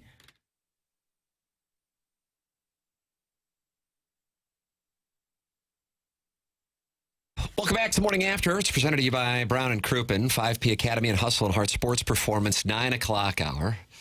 Tim McKernan, Doug Vaughn, Martin Kilcoyne, Jackson Burkett. I noticed, Doug, that the 101 ESPN voiceover guy is now doing our returns. And Jackson, he was workshopping your name. This proved to be an issue for Dan Caesar, the Post-Dispatch. Burke? Yeah, when writing about the program. And now the voiceover guy had an issue as well, and we actually have the audio of him. Yeah, the raw audio. Oh, wow. Martin, this is a little peek behind the curtain here. Rise and shine, St. Louis. It's the Brown and Crouppen Morning After. It's the Brown and Crouppen Morning After with Tim McKernan, Doug Vaughn, Martin Kilcoyne, and Jackson Burkett. And Jackson Burkett. I assume it's Burkett. And Jackson Burkett. Just in case. But I'm going with that first one. On 101 ESPN. On 101 ESPN. Oh, there's the open right there. Yeah, just play that. That's the one. Is he in the building, or is that No, he's not in the building. Those are the greatest jobs in the world. If you could be a voice guy, and every TV station, local TV in the country has one of those voice guys, and you'll travel around and flip on the TV in Cleveland like, hey, that's the same guy that St. Louis had. And I've been in the room when they would cut afternoon promos, and you hear a guy go, okay, here we go. Today, a terrible action on Graves's Gravois, and they were like, and they'd be in their ear telling them how to say all these different. Today on Shoto, and they're like, it's Shoto, and they're today on Shoto, and they just rifle off one little read after another, and just cash and checks left and right. There's a couple guys who do that for like movie trailers. And it's their full-time job. Guys. Yeah, to bounce around from studio to studio in a limo and talk for 30 seconds and then go to the next studio, make a couple $1 million a year. Yes. That's voice guy. That's got to be the open. That's what we just had a time. I was about to read that text from the 314. Please use that as the open. Just put Jermaine Stewart under that with all of the play. Yeah. Is the voice guy okay with that? You don't want to upset these people. Right. I was told that we could play the We could play, yeah. I don't know if we're going to play that's the open every morning. Jackson Burkett. That comes from thanks, comma, Dad. You like that, Martin? You like that text name? Thanks, Dad. He's writing it down. I heard it as like Rex Burkhead, if you remember him. Great fantasy. Fantasy running back in a pinch. And that's how I heard it. Tim McKernan, Frank Cusimano. That was the voice person at KFNS. They had an issue with that. Now, this is an interesting text and a little change. This show is horrible? Kind of like Ron Burgundy with a question mark? Yeah. Yeah, why the question mark? You should be convinced. It's exclamation, and then it's question mark. This show is horrible. Morning After with Tim McKernan. There it is. McKernan. We should have gone with that, too. We didn't. That was a big miss. Hey, little Mario, I'll be in your hellhole of a city next Tuesday and Wednesday, maybe the worst city in the United States. Bunch of bros go there only to realize how corrupt and crime-ridden it is, and that a 2-hour commute to the burbs isn't quite worth it. So they end up moving back to their hometown after 5 years because they're sick of it. Sorry you got stuck there, I guess. That's Mr. Licks, unhappy with Mario, Vice President of TMA Special Projects, and he's in Charlotte, North Carolina. I don't really have a passionate take on Charlotte, but Mr. Licks does. Anybody got a feeling Almost on felt like a reference to Centene was going to go to Charlotte for a lot of their work, remember? And the boss, Mr. Neidhorst, who has since passed, said, we're going to Charlotte because of all the crime that's going on in St. Louis, started his own crime task force or something to study it here in St. Louis. And then it was pointed out there's a lot of crime issues. There's crime everywhere. I mean, if you talk to Mark Schreiber at the Sports Commission, he said every time they go to these conferences and there's a sports commission from Minneapolis, Chicago, Cleveland, they all say, you know, they're competing for events, but they sit and brainstorm, and they said every single one of them says, I know, downtown crime, I know. Like, they're all dealing with the same narrative. So I'm guessing Charlotte's probably in that same boat. Always seemed like a nice city when I was there. I was there a couple times. Seemed like a pretty cool place. That was a good Rams trip, wasn't it? It was the a old really Carolina good one. Panthers. Yeah. First game they ever played there was in that area. Remember at Clemson Stadium? That sounds right. Or maybe second game, because I think the first game was at Green Bay. Yeah, the great Isaac Bruce blocked a punt and caught a touchdown pass. Does Martin know about Piddle's nasty little boys trip in the mountains? Thanks. That's from Marsh's Burner. No. I'm going to Chicago. Stand up. That was not the trip we're talking about. I went to near Gatlinburg with like 12 or 13 of my buddies. And it was kind of like a golf trip, but we just hung out, campfire, overlooking those nice like mountains there. It's really fun. Can you believe that? These guys make it out to be like some sort of deliverance excursion. Exactly. It was a Brokeback up against some foliage. It was just some guys hanging out, maybe getting to know each other a little better. No, I think you're making it worse. Well, I don't know what you're talking about. I was If you like innuendo, you're making it worse. If their minds go there, I can't control that. That's their prerogative, not mine. Bobby Brown, 1989. How about this? We're starting to win them over, Doug. It's starting to happen. I saw this happen with Balloon Party. I didn't think I would like this show. I actually love it. Keep it up, guys. Uh-oh, it's starting to happen. It's starting to happen. That's from the 618. Mr. Licks is a commie. Ledoux would be the Arnold of Charlotte if it was there. That is from Sniffin' Holes. A lot of passion on Charlotte. Just strikes me as kind of an up-and-coming city. Yeah. But I don't really have a strong opinion on the city. I didn't know that we had a little rivalry. I think it's actually bigger than St. Louis now. I think it's one of the markets market size-wise that just recently passed us. Says you. I could be mistaken. Well, Well, it's like the new Atlanta. Like it's a hot spot. yeah.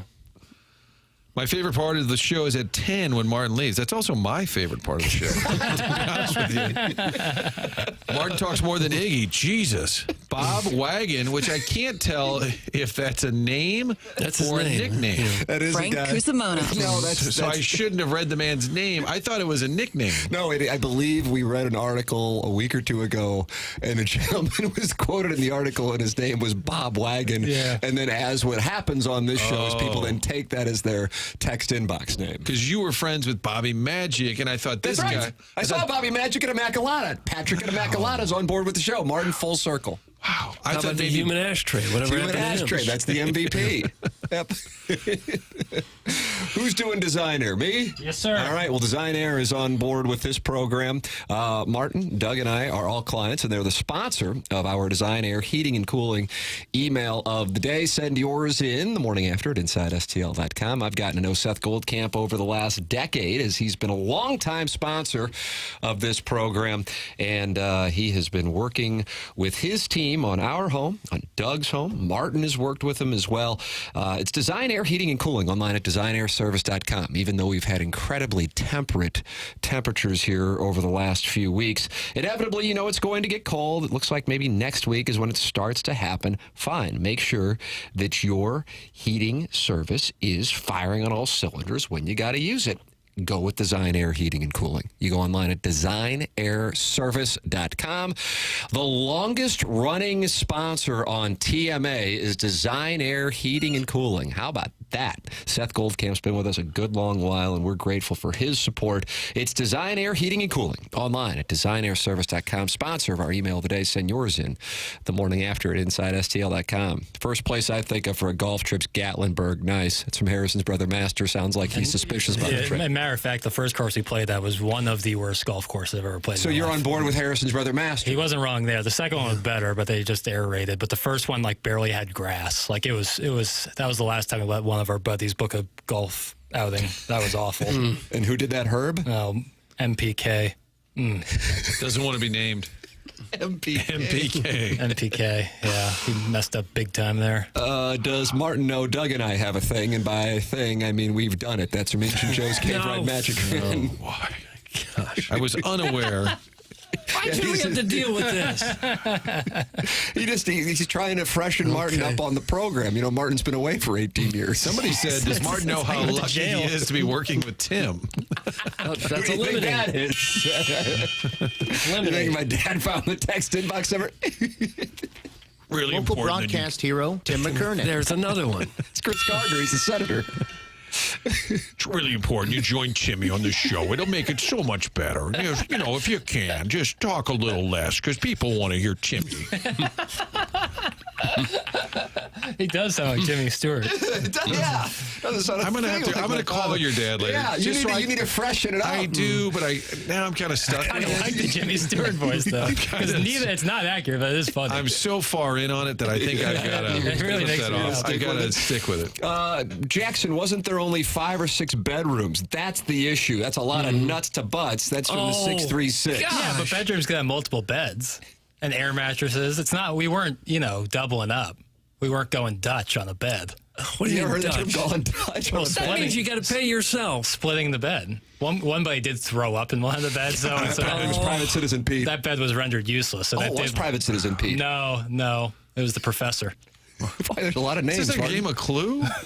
Is everyone's world like made up names and nicknames? I just don't want to say these people's names. The on there, professor. so- the professor, yeah.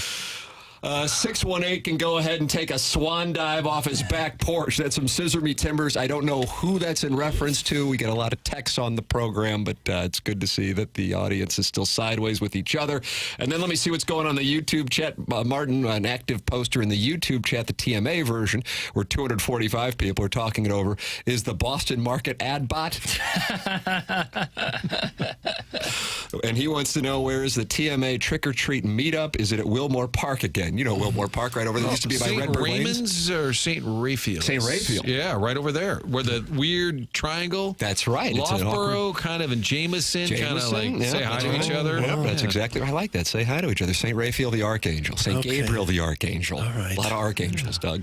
You'll be there, Doug, November 15th. That's right. Trivia night. I will South be, yeah. City. I will be. Yeah, it's coming up. TMASTL.com. That's where you can sign up. You can sign up for tables of 8, $50 per person. That includes all of your food from Heavy Smoke Barbecue. I don't know if anybody's you ever had a Heavy Smoke. Doug has. Martin, have you ever had Heavy Smoke? It's out there like in St. Peter's. The guy competes in World Championship Barbecue. He Really is good. Ooh, Chris from Heavy Smoke. So that's what we're. That's included in the $50. All your beer is included.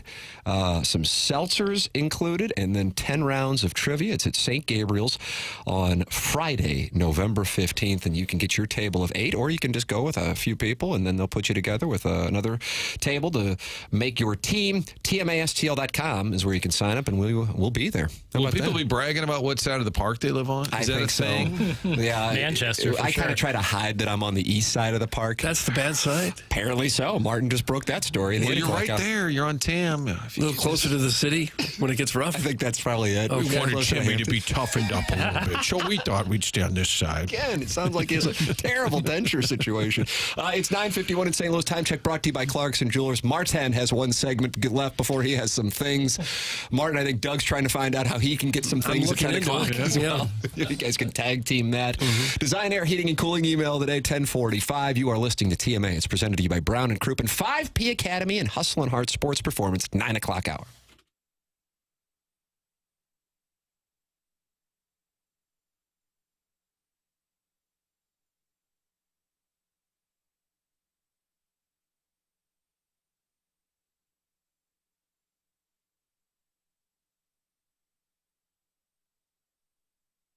Brown and Crouppen is the presenting sponsor of TMA, and they have been now for more than a year, and it's been great to get to know Terry Crouppen. Man, is he passionate about St. Louis, his son Andy, and Ed Herman at Brown and Crouppen. Now, longtime TMA listeners have heard them on the air with us, and they've gotten a chance to get to know them, and now 101 ESPN listeners just getting to know the show will hear from them as well, and you will hear their passion for what they do and their passion for our region. They were founded in 1979.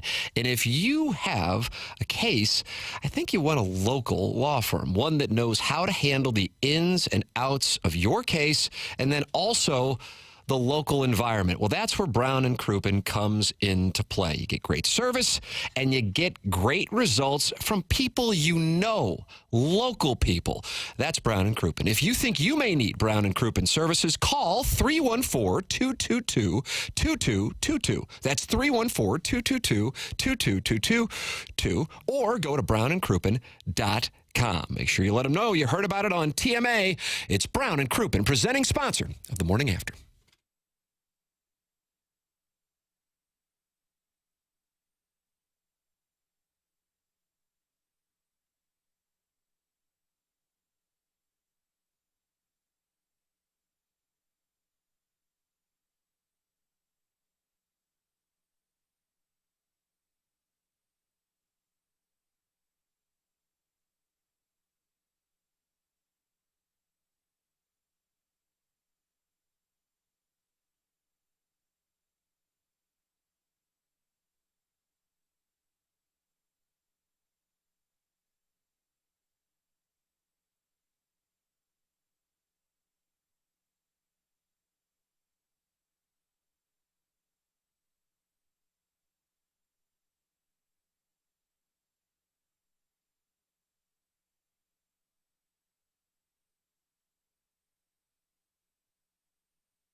Well, it turns out Doug has not been left out of the unfortunate voiceover situation here on the program.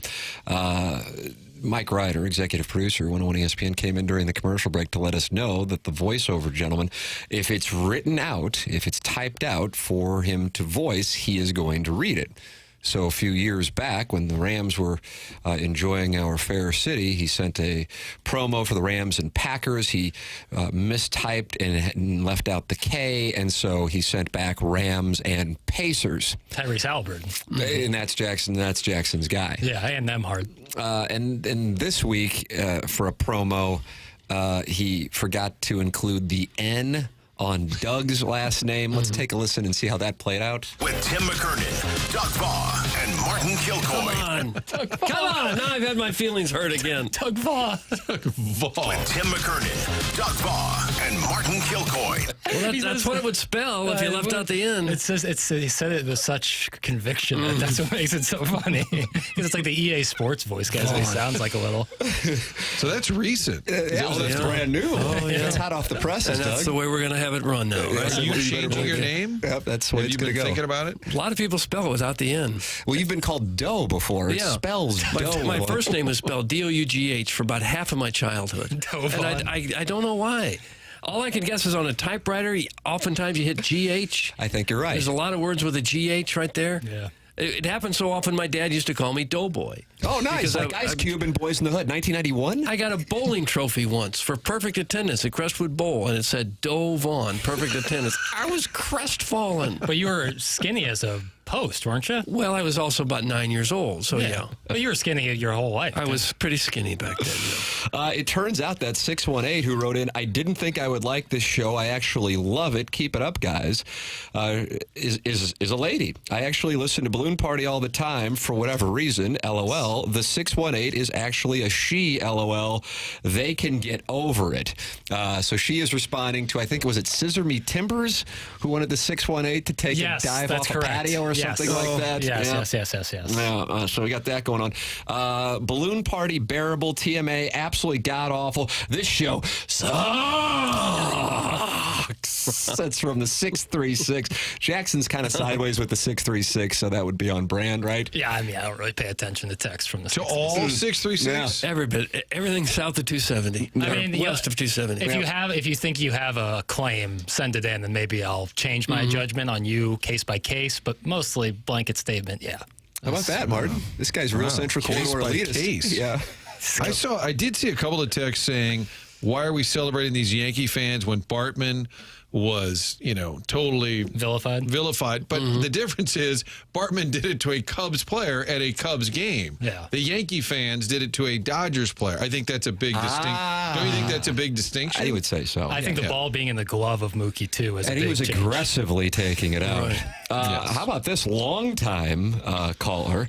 What the hell has 101 done? Just turned it on, and this bleach time. Welcome back, Marty. Let's do another super fan so you can finally get that Emmy. That's from Big Al. Whoa. And he says, P.S. Answer the damn phone, Spuds. God, Big Al wants to call in. Big Al from the morning show. And Jackson is censoring the people and not answering their calls. And that is why people consider him to be Vladimir Burkett. When I was heading to Game 7 in Boston, Big Al said, I need to meet up before you leave. And I said, why? And he said, I have a Pat Maroon jersey. It's good luck. I need you to take it. Did you get it to the I Big told Rig? my wife, I said, I got to go pick up a... She said, for what? I said, it's from Big Al. For what? I said, it's a lucky jersey. I put it in my suitcase, and they did win the cup. It was not for Maroon to have. It was But you believe, had you not picked that up, oh, clearly. Bennington has a rough first period, and it's over. So if it weren't for Big Al, we probably don't win the cup, which is probably something he would say anyway. Yes, Welcome home, Frank. Big Al from the morning show. Okay. That was Franco Peña's reaction. Wasn't as enthused as maybe Big Al thought he was going to be. Chairman Kurt has just entered the studio, and that means the phone lines are a-ringing, so that's how you know. Martin, don't stop talking. You guys are all doing your part and talking at appropriate lengths.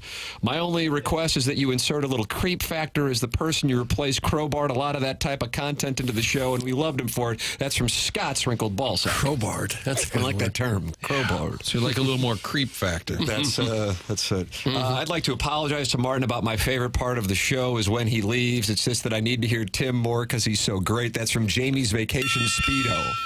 That's a great point. Let's just let Jimmy talk.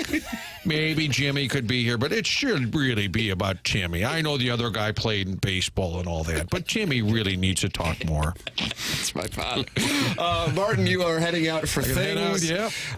Chairman Kurt's on the phone, so who knows what's going on in the Collier and Thompson phone line. Send your emails in for the Design, Air, Heating, and Cooling email of the day. We close out the 5P Academy and Hustle and Heart Sports Performance. 9 o'clock hour, Munganess, St. Louis Acura, Munganess, Burkhardt, Alton Toyota. 10 o'clock hour coming your way.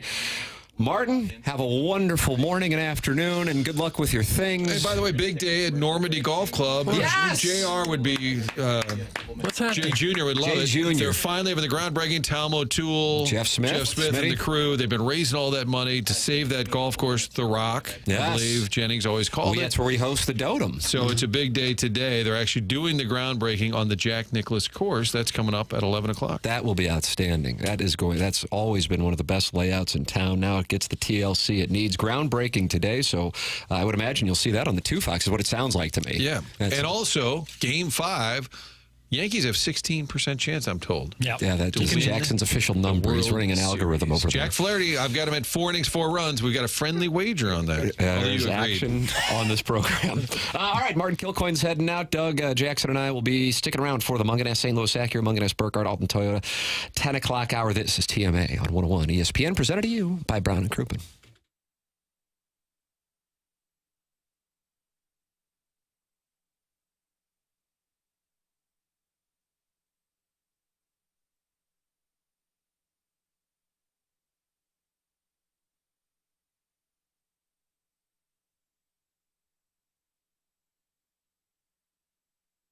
Transform your story at Illinois Recovery Center. Illinois Recovery Center, the team believes in the strength of every individual's journey to recovery. Whether you're taking the first step or continuing your path, the IRC's dedicated team is here to support you. So why choose the Illinois Recovery Center?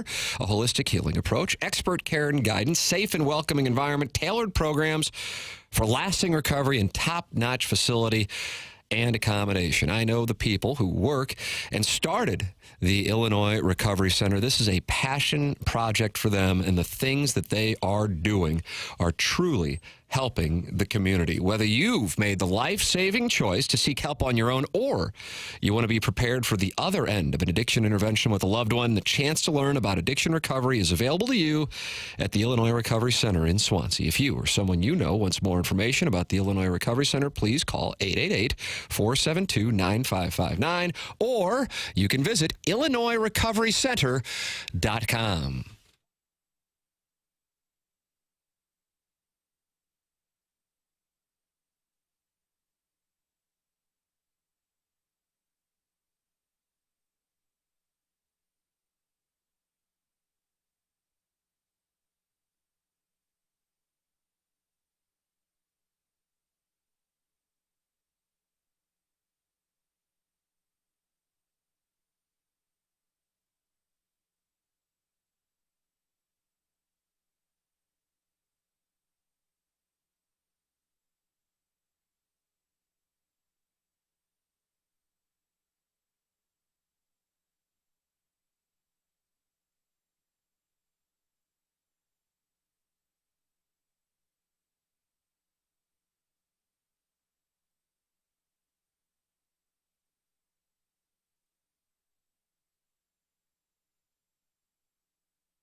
Welcome back to Morning After. It's presented to you by Brown & Crouppen. 10 o'clock hour sponsored by Munganess, St. Louis Acura, Munganess Burkhardt, Alton Toyota.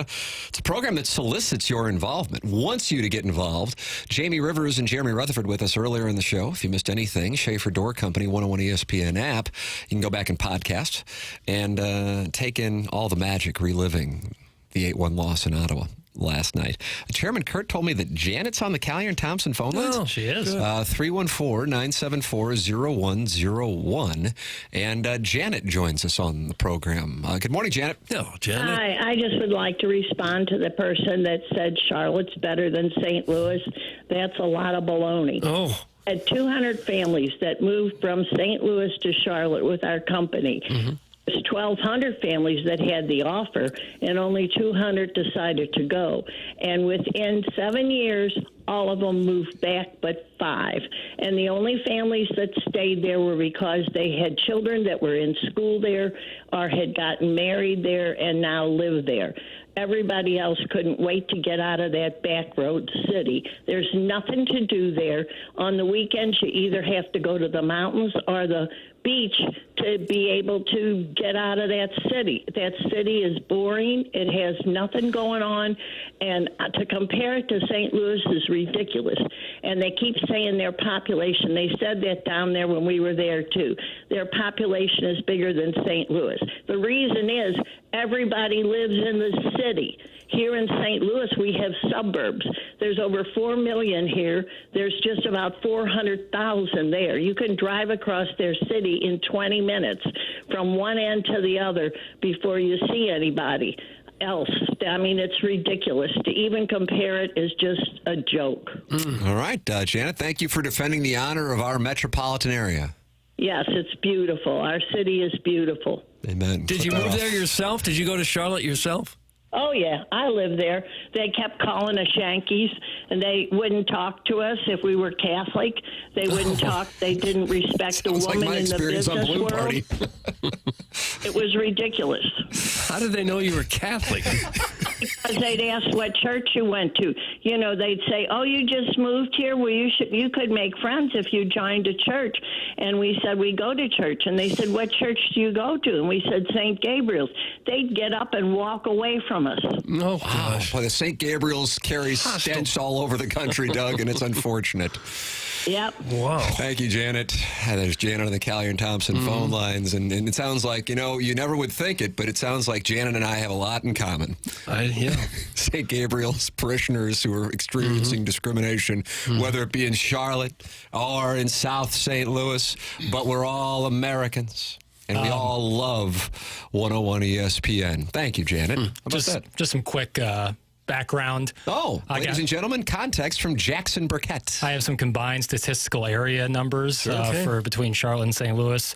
St. Louis currently has a combined statistical area of 2.9 million, while Charlotte has a combined statistical area of 3.3 million. So you just wanted to dunk on Janet's call. That's not what I think that something gets said. You know, I know fact checking is a big thing, and I thought I'd maybe. That was a live fact check by Jackson over Janet's call. That would be like the television market, I think, probably. I'm just looking at combined statistical area. Which Janet's going to call back in, and she's going to give you a piece of her mind, and I can't wait for it. I am looking forward to it. Janet, call back in to go after Jackson. It's the combination of adjacent metropolitan area and micropolitan? What does that mean? Doug, micropolitan. Never heard of that. Politan? Janet is the absolute best. That's from the 636. When was the last time Janet was in Charlotte? 1903? That's from the Veiled Prophet. Let's see. Janet's right. I just drove by a homeless couple floating down the river to Pear on an old refrigerator. Your move, Charlotte. That's from Milagro Tequila Texture of the Year. Arbor Day. There's water in the river to Pear right now, and there's probably a little bit. There's always just a little trickle. Doug, should I not go to the phones anymore? No, I love the phones now. I love that call. That was good. We like to hear from anybody. Well, it's good that St. Louis has people sticking up for it still. Yeah. Because it's not very common anymore. From the 636. Janet is the absolute best, and St. Louis is beautiful. How about that, Doug? 636. This is a nice change of pace from where we used to be in our old closet, where it was not. This was not the consensus I felt. Janet's just another cheater from St. Gabriel's. Get that mother effer off the air. That's from Hugh Beaumont's giant flesh bat. Remember Hugh Beaumont played the role of Ward Cleaver? Yeah. Well, he texts into the show. I don't know what a flesh bat is, and I'm not even going to ask. I'm not going to ask. I don't want to know. Janet woke up this morning and shows violence when it comes to Charlotte. More Janet, please. That's from Scott's Wrinkled Nutsack. Different than Ballsack. Here's what I'll say. Anytime Janet wants to call in, she is more than welcome. She has a direct pipeline to go on the air immediately. I will see the name. I won't even need Chairman Kurt to filter. I'll just put her. I might even just pot her up. That's Janet has an open door invitation. I thought she made a good point when she said the only things to do there are go to the mountains or to the beach, at the ocean. Other than that, nothing. Once the clock strikes 10 a.m., Jackson turns into a villain and thinks he's better than everyone else. That's from Bishing About Sports. I really don't think I'm better than anybody. I don't even know how I would think I'm better than anybody. I think I might be more open than some other people. Both transparency in my personal life and my thoughts, and but by saying that, just so you know, it comes off like you're saying, then we are close-minded. Do you see what I'm saying? Yeah. Others meaning not people, present company notwithstanding. You were looking right at us. You're talking about the listeners. Absolute listeners. There's a group of people, like the rest of the world can be combined into people who listen to the show and people who don't. And that's who I'm talking to. It's like aspirin and non-aspirin. You can cut the world into two different elements right there. Exactly. Yeah. So that's kind of where I'm at. I don't like to think. I like to be open about things and to things. Comrade Burke prefers Charlotte because they have an NBA team. Thanks. That's from Chief J. Strongblow. Would you rather live there than here? No. I think I believe him on this one. No, not until they change the floor at where the Hornets play with the floor. It looks like it looks like a honeycomb thing they're trying to do there. They're still sticking hard with the teal and purple. Would you then look to move? I would rather them move here. That's right. Home is where the heart is. Yes, I'm loyal to the soil. Guys, that Janet call was amazing. What a melting pot this show is. That's from Gary Pinkel's cell phone etiquette. It certainly is over the last 72 hours. That is for certain. You're welcome to get involved as well. Jackson's just putting people right on the phone lines now. Callier and Thompson, 314-974-0101. Air Comfort Service. Text line, 314-399-9646. And then the YouTube chats. They're dueling YouTube chats. 225 in the TMA YouTube chat at youtube.com/TMASTL, and then 131 in the 101 ESPN YouTube chat. And I gather that people are kind of picking their sides, Doug. It's like a civil war. Okay. Am I going to go in the TMA YouTube chat? Am I going to go in the 101 ESPN YouTube chat? We're going to separate it Catholic and non-Catholic apparently now? And St. Gabriel parishioners versus non-St. Gabriel parishioners. I mean, it's really dividing, and it's unfortunate. On the dossier, Jackson, I'm anxious to see what we've got because we got the Little Piddles Wide Berth Wednesday. Doug's never experienced one of those. Yeah. Oh, yeah. We got a Wide Berth Wednesday. So that's coming your way here in the 10 o'clock hour. Then at 10:45, the Design Air Heating and Cooling email today. Send yours in to compete and see what we got here with only 2 Design Air Heating and Cooling email of the day competitions left in the month of October, today and tomorrow on Halloween. Currently, JV golf coach and Buck Swope, I see with 5. I thought he had 6 wins. JV golf coach has the 6. Buck Swope 5, goes to Gangster Pete's hat with 4. Okay, fair enough. So down the stretch we come. Misty Plops got a big win yesterday, and it turns out Martin hosts award ceremonies with Misty Plops. I guess. Who knew? Good for Martin. Ladies and gentlemen, this program's called The Morning After. It airs on 101 ESPN, presented to you by Brown and Crouppen.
Well, breaking news regarding the Design Air Heating and Cooling email of the day, Doug.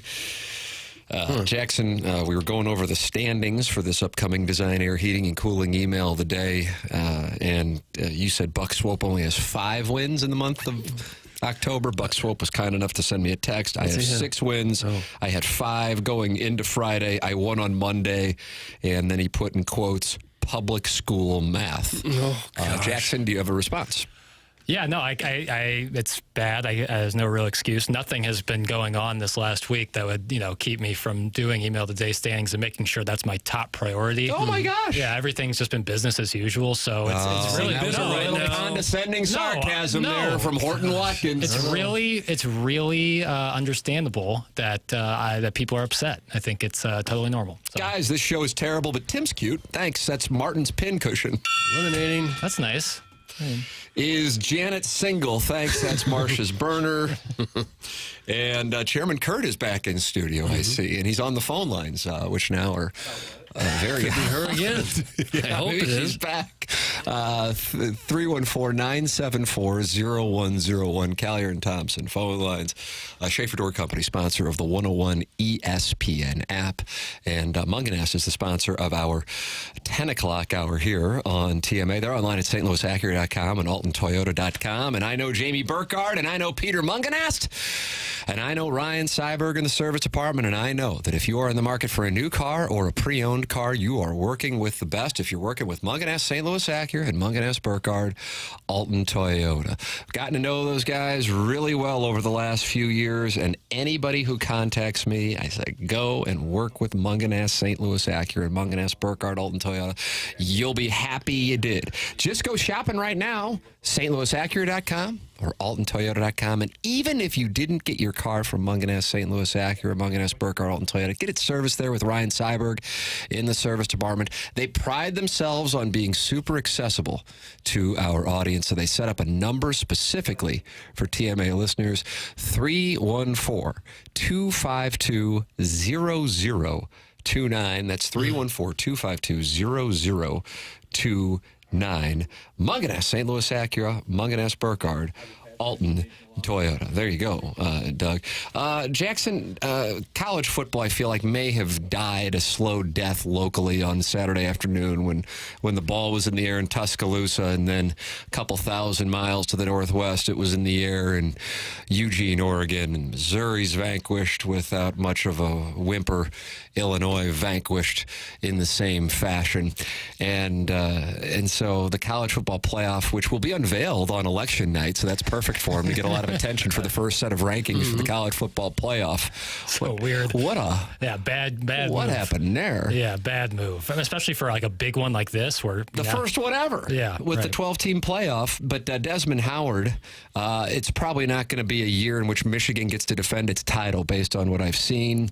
Ohio State may be in a spot where they're going to have to fight to get in. They still got the trip to Happy Valley this coming Saturday, 11 o'clock game, which sucks, but I don't think they want to put that game up against potential Game 7 of the World Series when they're scheduling this thing out. I know right now it doesn't look like you're going to see a 7th game of the World Series, but my guess is that's why that's then. They got that stupid-ass big noon kickoff that they do on Fox. Yeah, they really promote that, too. Oh, it's awful. Gus Johnson down the sideline. So you got that, and then they got to deal with Indiana and maybe these Hoosiers. I'm telling you, they play ball. Hoosiers. They play ball. Here is what Desmond Howard had to say. They have a lot of talent, and we saw that in the early part of the season when they were playing inferior opponents, and they looked like they were dominating guys left and right. Now there have been some question marks that's come up because of the way they struggled defensively on the road against Oregon. Oregon could have put almost 41 points on them, left some points on the field that day. But you get a false impression of how great you are when you're going up and down the field against inferior opponents. What was that noise? What happened? It's your sound. I know, but I didn't burp during that. It sounded like I heard a variety of different sounds throughout the course of that soundbite. Hold on.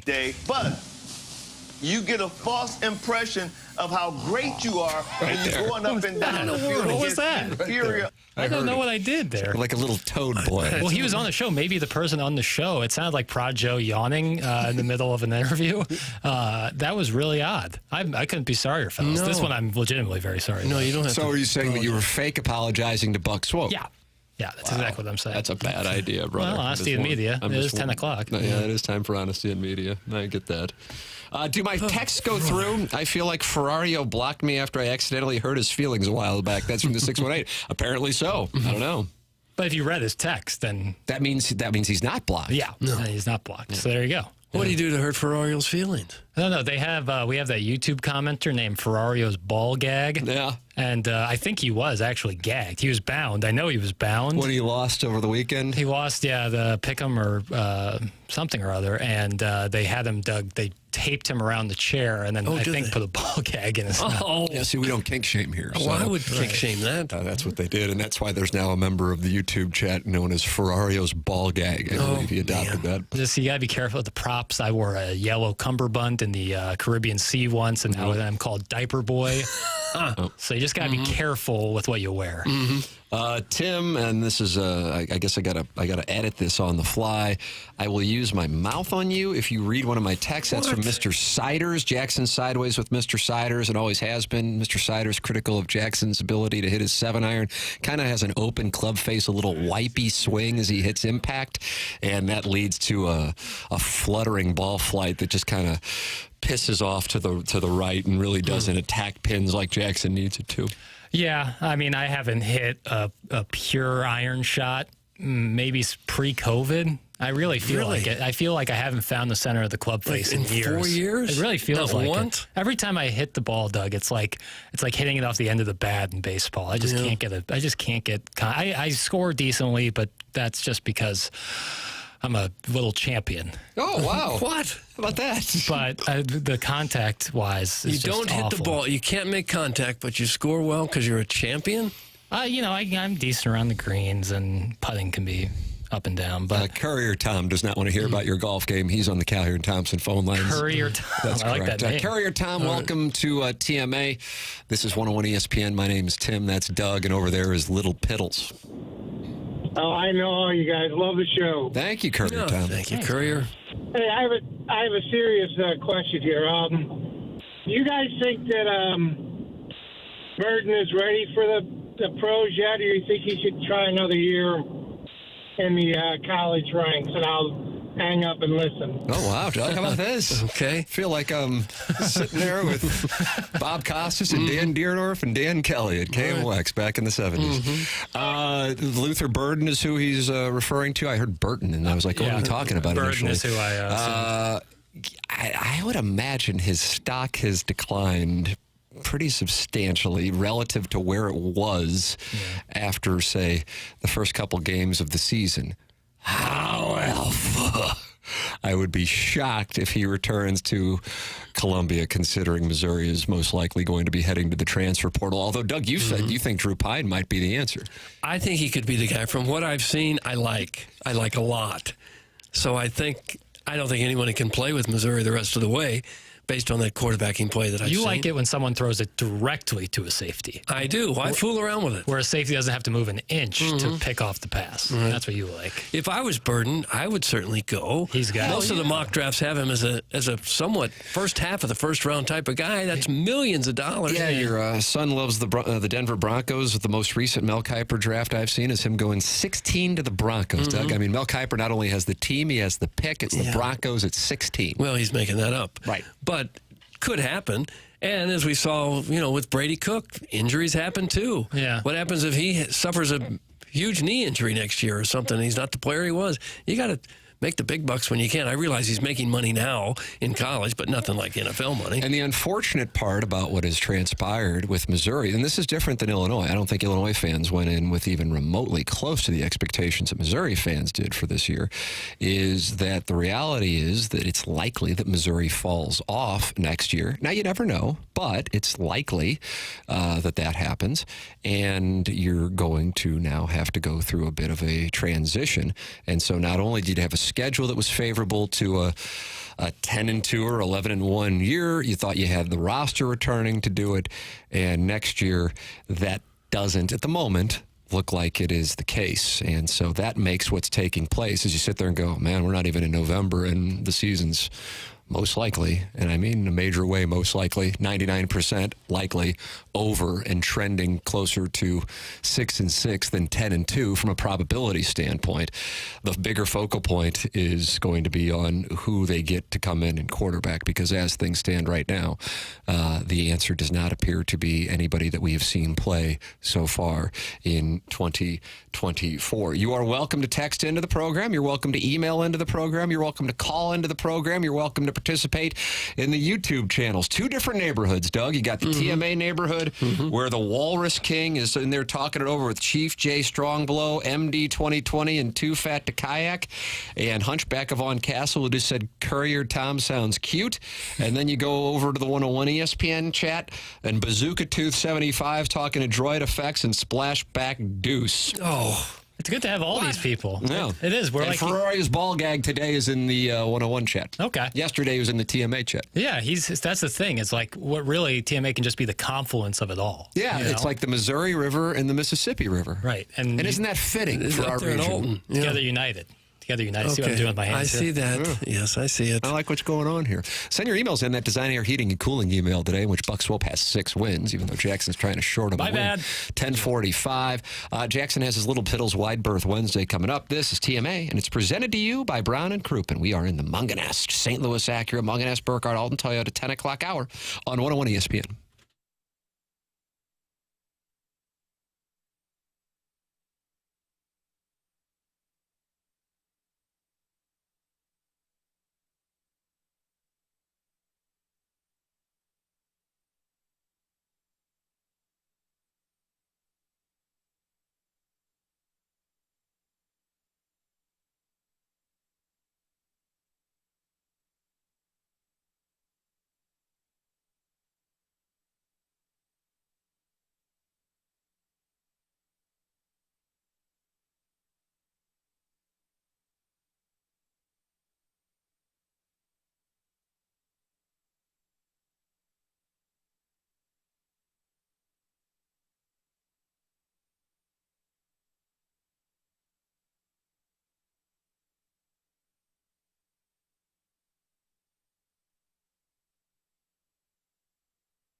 This is Action Jackson with a Sports Center update brought to you by Saliga Heating and Cooling. The Yankees win last night, 11-4. The final score, they get a game back in the World Series. The Dodgers still lead 3-1.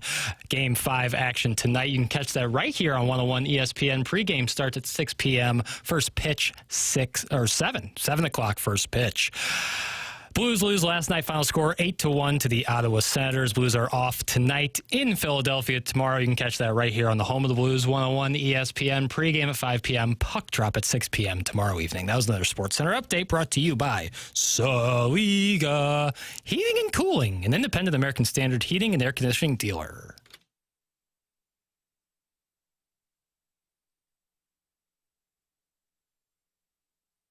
Welcome back. It's the Morning After. It's presented to you by Brown and Crouppen, Munganess, St. Louis Acura, Munganess, Burkett, Alton Toyota. 10 o'clock hour, Tim McKernan, Doug Vaughn, and Jackson Burkett with you on the program. Design Air Heating and Cooling email today coming your way in 10 minutes. BK and Ferrario at 11 o'clock. Jackson, what do you have on this Wide Berth Wednesday? There's a lot of statue talk going around right now. On Doug, the have you heels. noticed the statue talk? Well, the Dwayne Wade thing? Yeah, on the heels of Dwayne Wade and the memes that are going on with the Dwayne Wade statue. It has a lot of people asking statue questions, and I ask, who are the current or recent history athletes in St. Louis worthy of a statue, and is a statue a greater honor than anything in sport? In St. Louis? Molina, Wainwright, Pools. Easy. Right? You mean one of those little statues by the group of them? Well, Pools is going to have a stand. A musial stand? I think he'll have a stand. Where do you think that'll go? I don't know if it'll go next Center to field? stand or on the other side of the stadium, maybe? Or... I don't think he'll go next to stand. I think he'll go the opposite side, right? But maybe they can form like an arch with the right-handed hitting and the left-handed hitting. Oh, Doug, you like the idea. You just got on board. I don't mind Nice. it. Yeah. John Mosaic, or maybe that's Michael Gersh's first special project is erecting the Albert Pujols statue.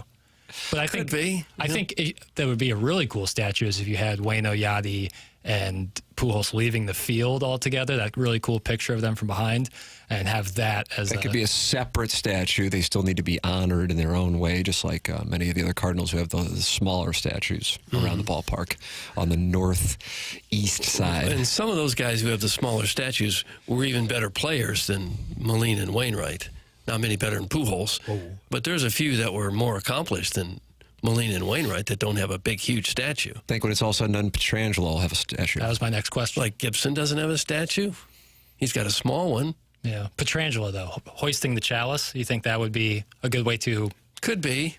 Commemorate the... Doug Armstrong said, I think it was on Cam Jansen and Andy Strickland's podcast. That was a great interview in which he said, I can't help when he was and he was really honest about two moves he regrets.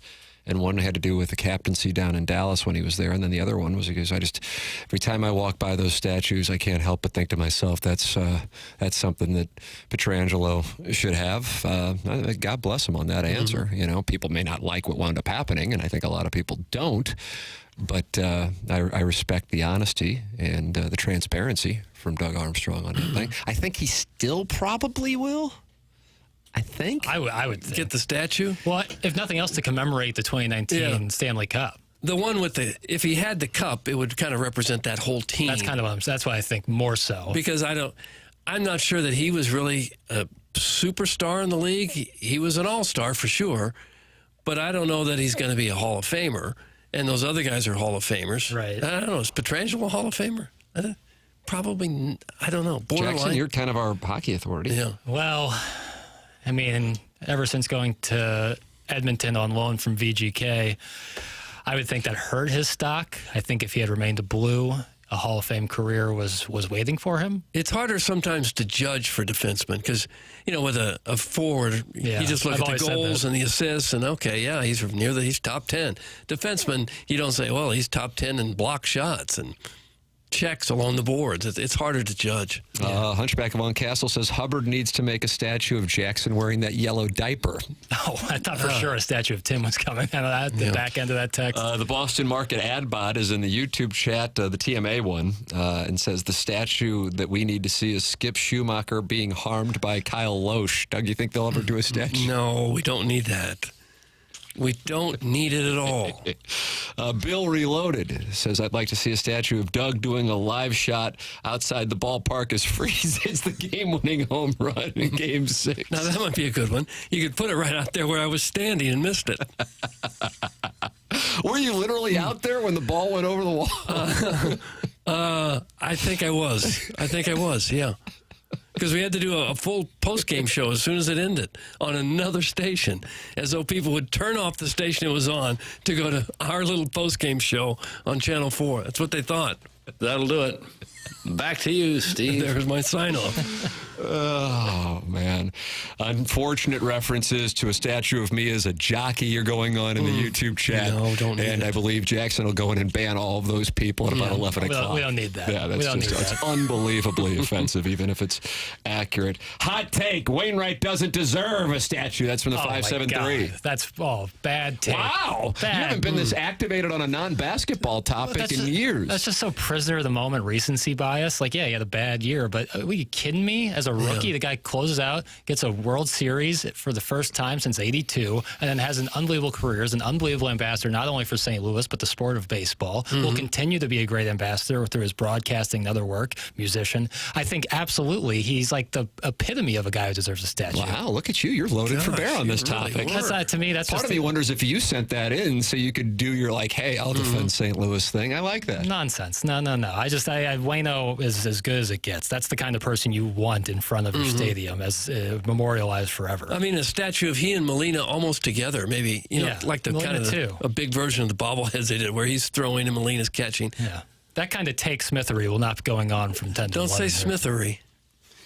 Or 7 to 11. I won't allow it for the whole program. All right. Guys, I enjoyed it a year ago when there was a mass protest around the statue of St. Louis on Art Hill, calling for the city to change its name. It was like all the angry Tower Groves hadn't gotten together in a while, so they threw a little civic temper tantrum. It was fun times. That's from Arbor Day. I wasn't aware of this protest. Oh, yeah. Were it you happened. at that? I wasn't there, but I remember the stories. You organized it? I didn't organize it. And what do they want to change the name to? Just Lewis? That'd be good. No, something else. Lewisburg and cider. I even forget why they were mad at him. I guess he was kind of mean in France or something. I think that was a protest. He was mean in France. Guys, Janet deserves a statue. That's from Al in Dadeville. I wouldn't mind a regular call-in segment where we bash other cities. Prop St. Louis up and we say what we hate about other cities. That isn't bad. Yeah. She just called in and gave it to Charlotte. Charlotte took the high hard one today. I'm telling you. They're reeling along Tobacco Row. They didn't know what hit them. All right, ladies and gentlemen, we have one final segment left, and it's going to be the Design Air Heating and Cooling email today. The Chairman Kurt, is going to be filtering the emails. And I want to make this clear. It's not like filtering so as we'll read your hate mail. We welcome it. You might win a prize if you send it in. The Morning After at InsideSTL.com. It's brought to you by Design Air Heating and Cooling. It's how we have been ending this show since it started in July 2004. July 2004 was when the first TMA was broadcast, and we've been doing it ever since. And the email of the day, which is presented to you by Design Air Heating and Cooling, our longest running sponsor, is how we finish the program. Anything and everything is welcome. We just can't violate Federal Communications Commission's regulations in the Design Air Heating and Cooling email of the day. So note that. So if I don't read an email in which you're talking about, some kind of graphic act involving, some kind of, behind the dumpster activity. Oh, right. That doesn't mean that Hubbard Management is trying to clean up TMA. It means I understand the FCC rules, and we just can't read that. And there's a difference. You see, there's a happy medium. Yes. So send those in. Design Air Heating and Cooling email today, the morning after at InsideSTL.com. It's coming your way. Then BK and Ferrario at 11 o'clock. This is TMA. It's presented to you by Brown and Crouppen. We are in our Munganess St. Louis Acura, Munganess Burkett, Alton Toyota, 10 o'clock hour on 101 ESPN.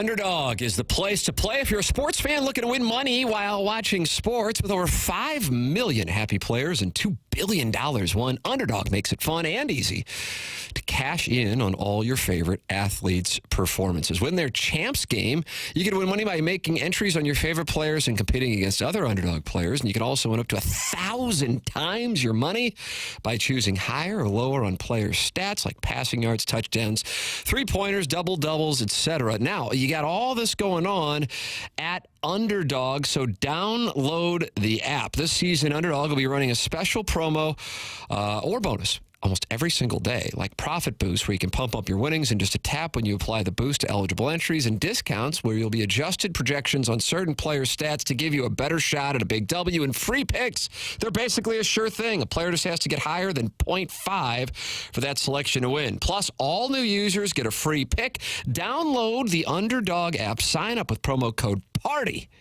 P-A-R-T-Y, and deposit now to get up to $1,000 in bonus cash instantly. That's promo code PARTY. Must be 18 or older and present in a state where Underdog Fantasy operates. Terms apply. Concerned with your play, call 1-800-GAMBLER or visit ncpgambling.org.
Halloween, it's pants off my friends. Halloween, it's strangers candy.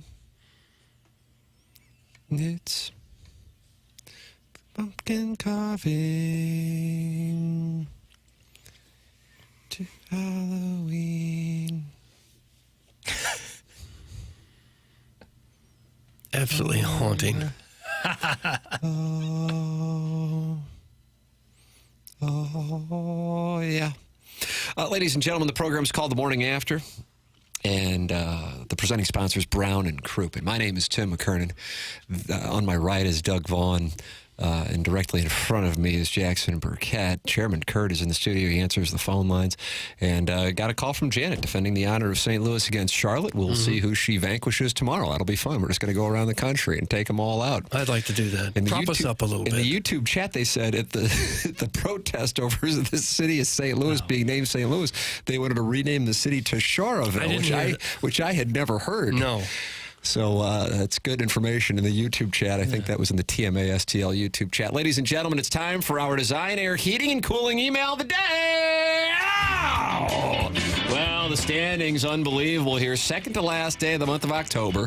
JV golf coach and Buck Swope are tied. Goes to Gangster Pete's hat, has 4 wins. JV golf coach and Buck Swope with 6 wins apiece.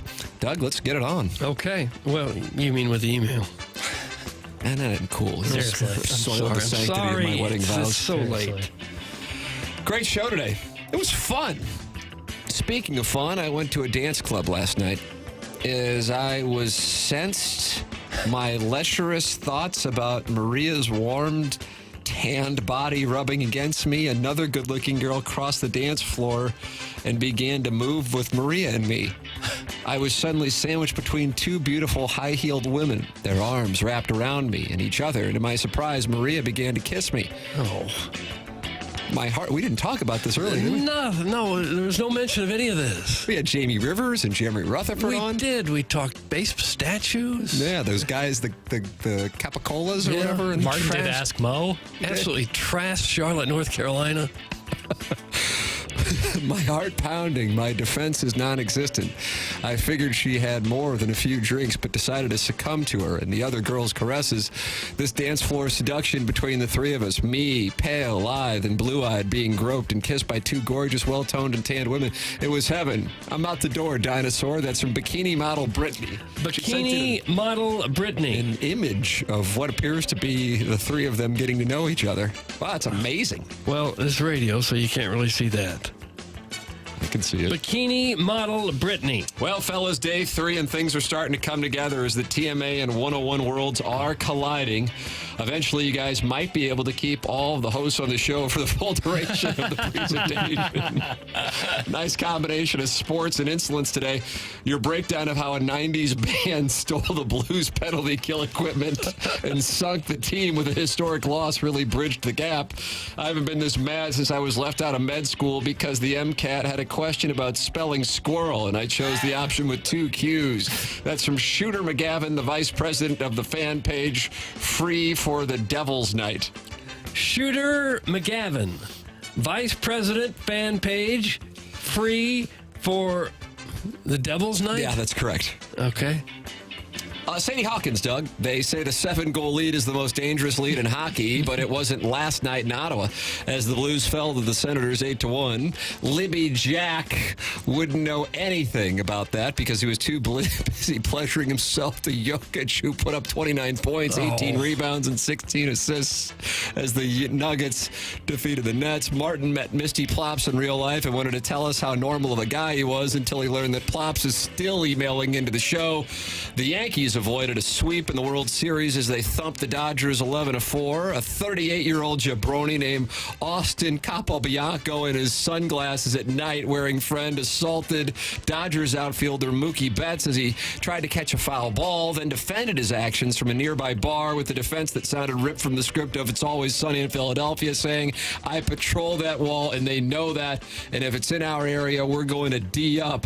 But I think the lead is that St. Louis is better than Charlotte, according to a feisty gal named Janet, who really got fired up by a silly text slap and tickle between Mario, the vice president of TMA Special Projects in Charlotte, and Mr. Licks. Yeah, that's what started that. So odd. Ours is the type of presentation where a bicurious DoorDash driver from St. Chuck who enjoys getting anally penetrated and once watched his wife feed her breast milk to a randy bisexual male doctor at Wrigley Field feels free to drop in at any time and read his autobiography to Martin, pitch a mixture between the warring factions of the audience, and then ask Doug to top him.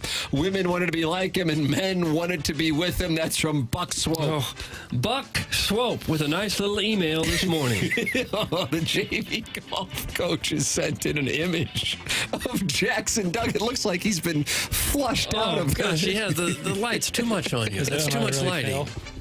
Oh, Lord. You can't even see me. Right. His face I look like the has been erased. Slenderman. I'm glad you guys fixed the curtain situation today, but it was pretty funny watching Jackson squint like a newborn puppy as he stared directly into the sun for 4 straight hours yesterday.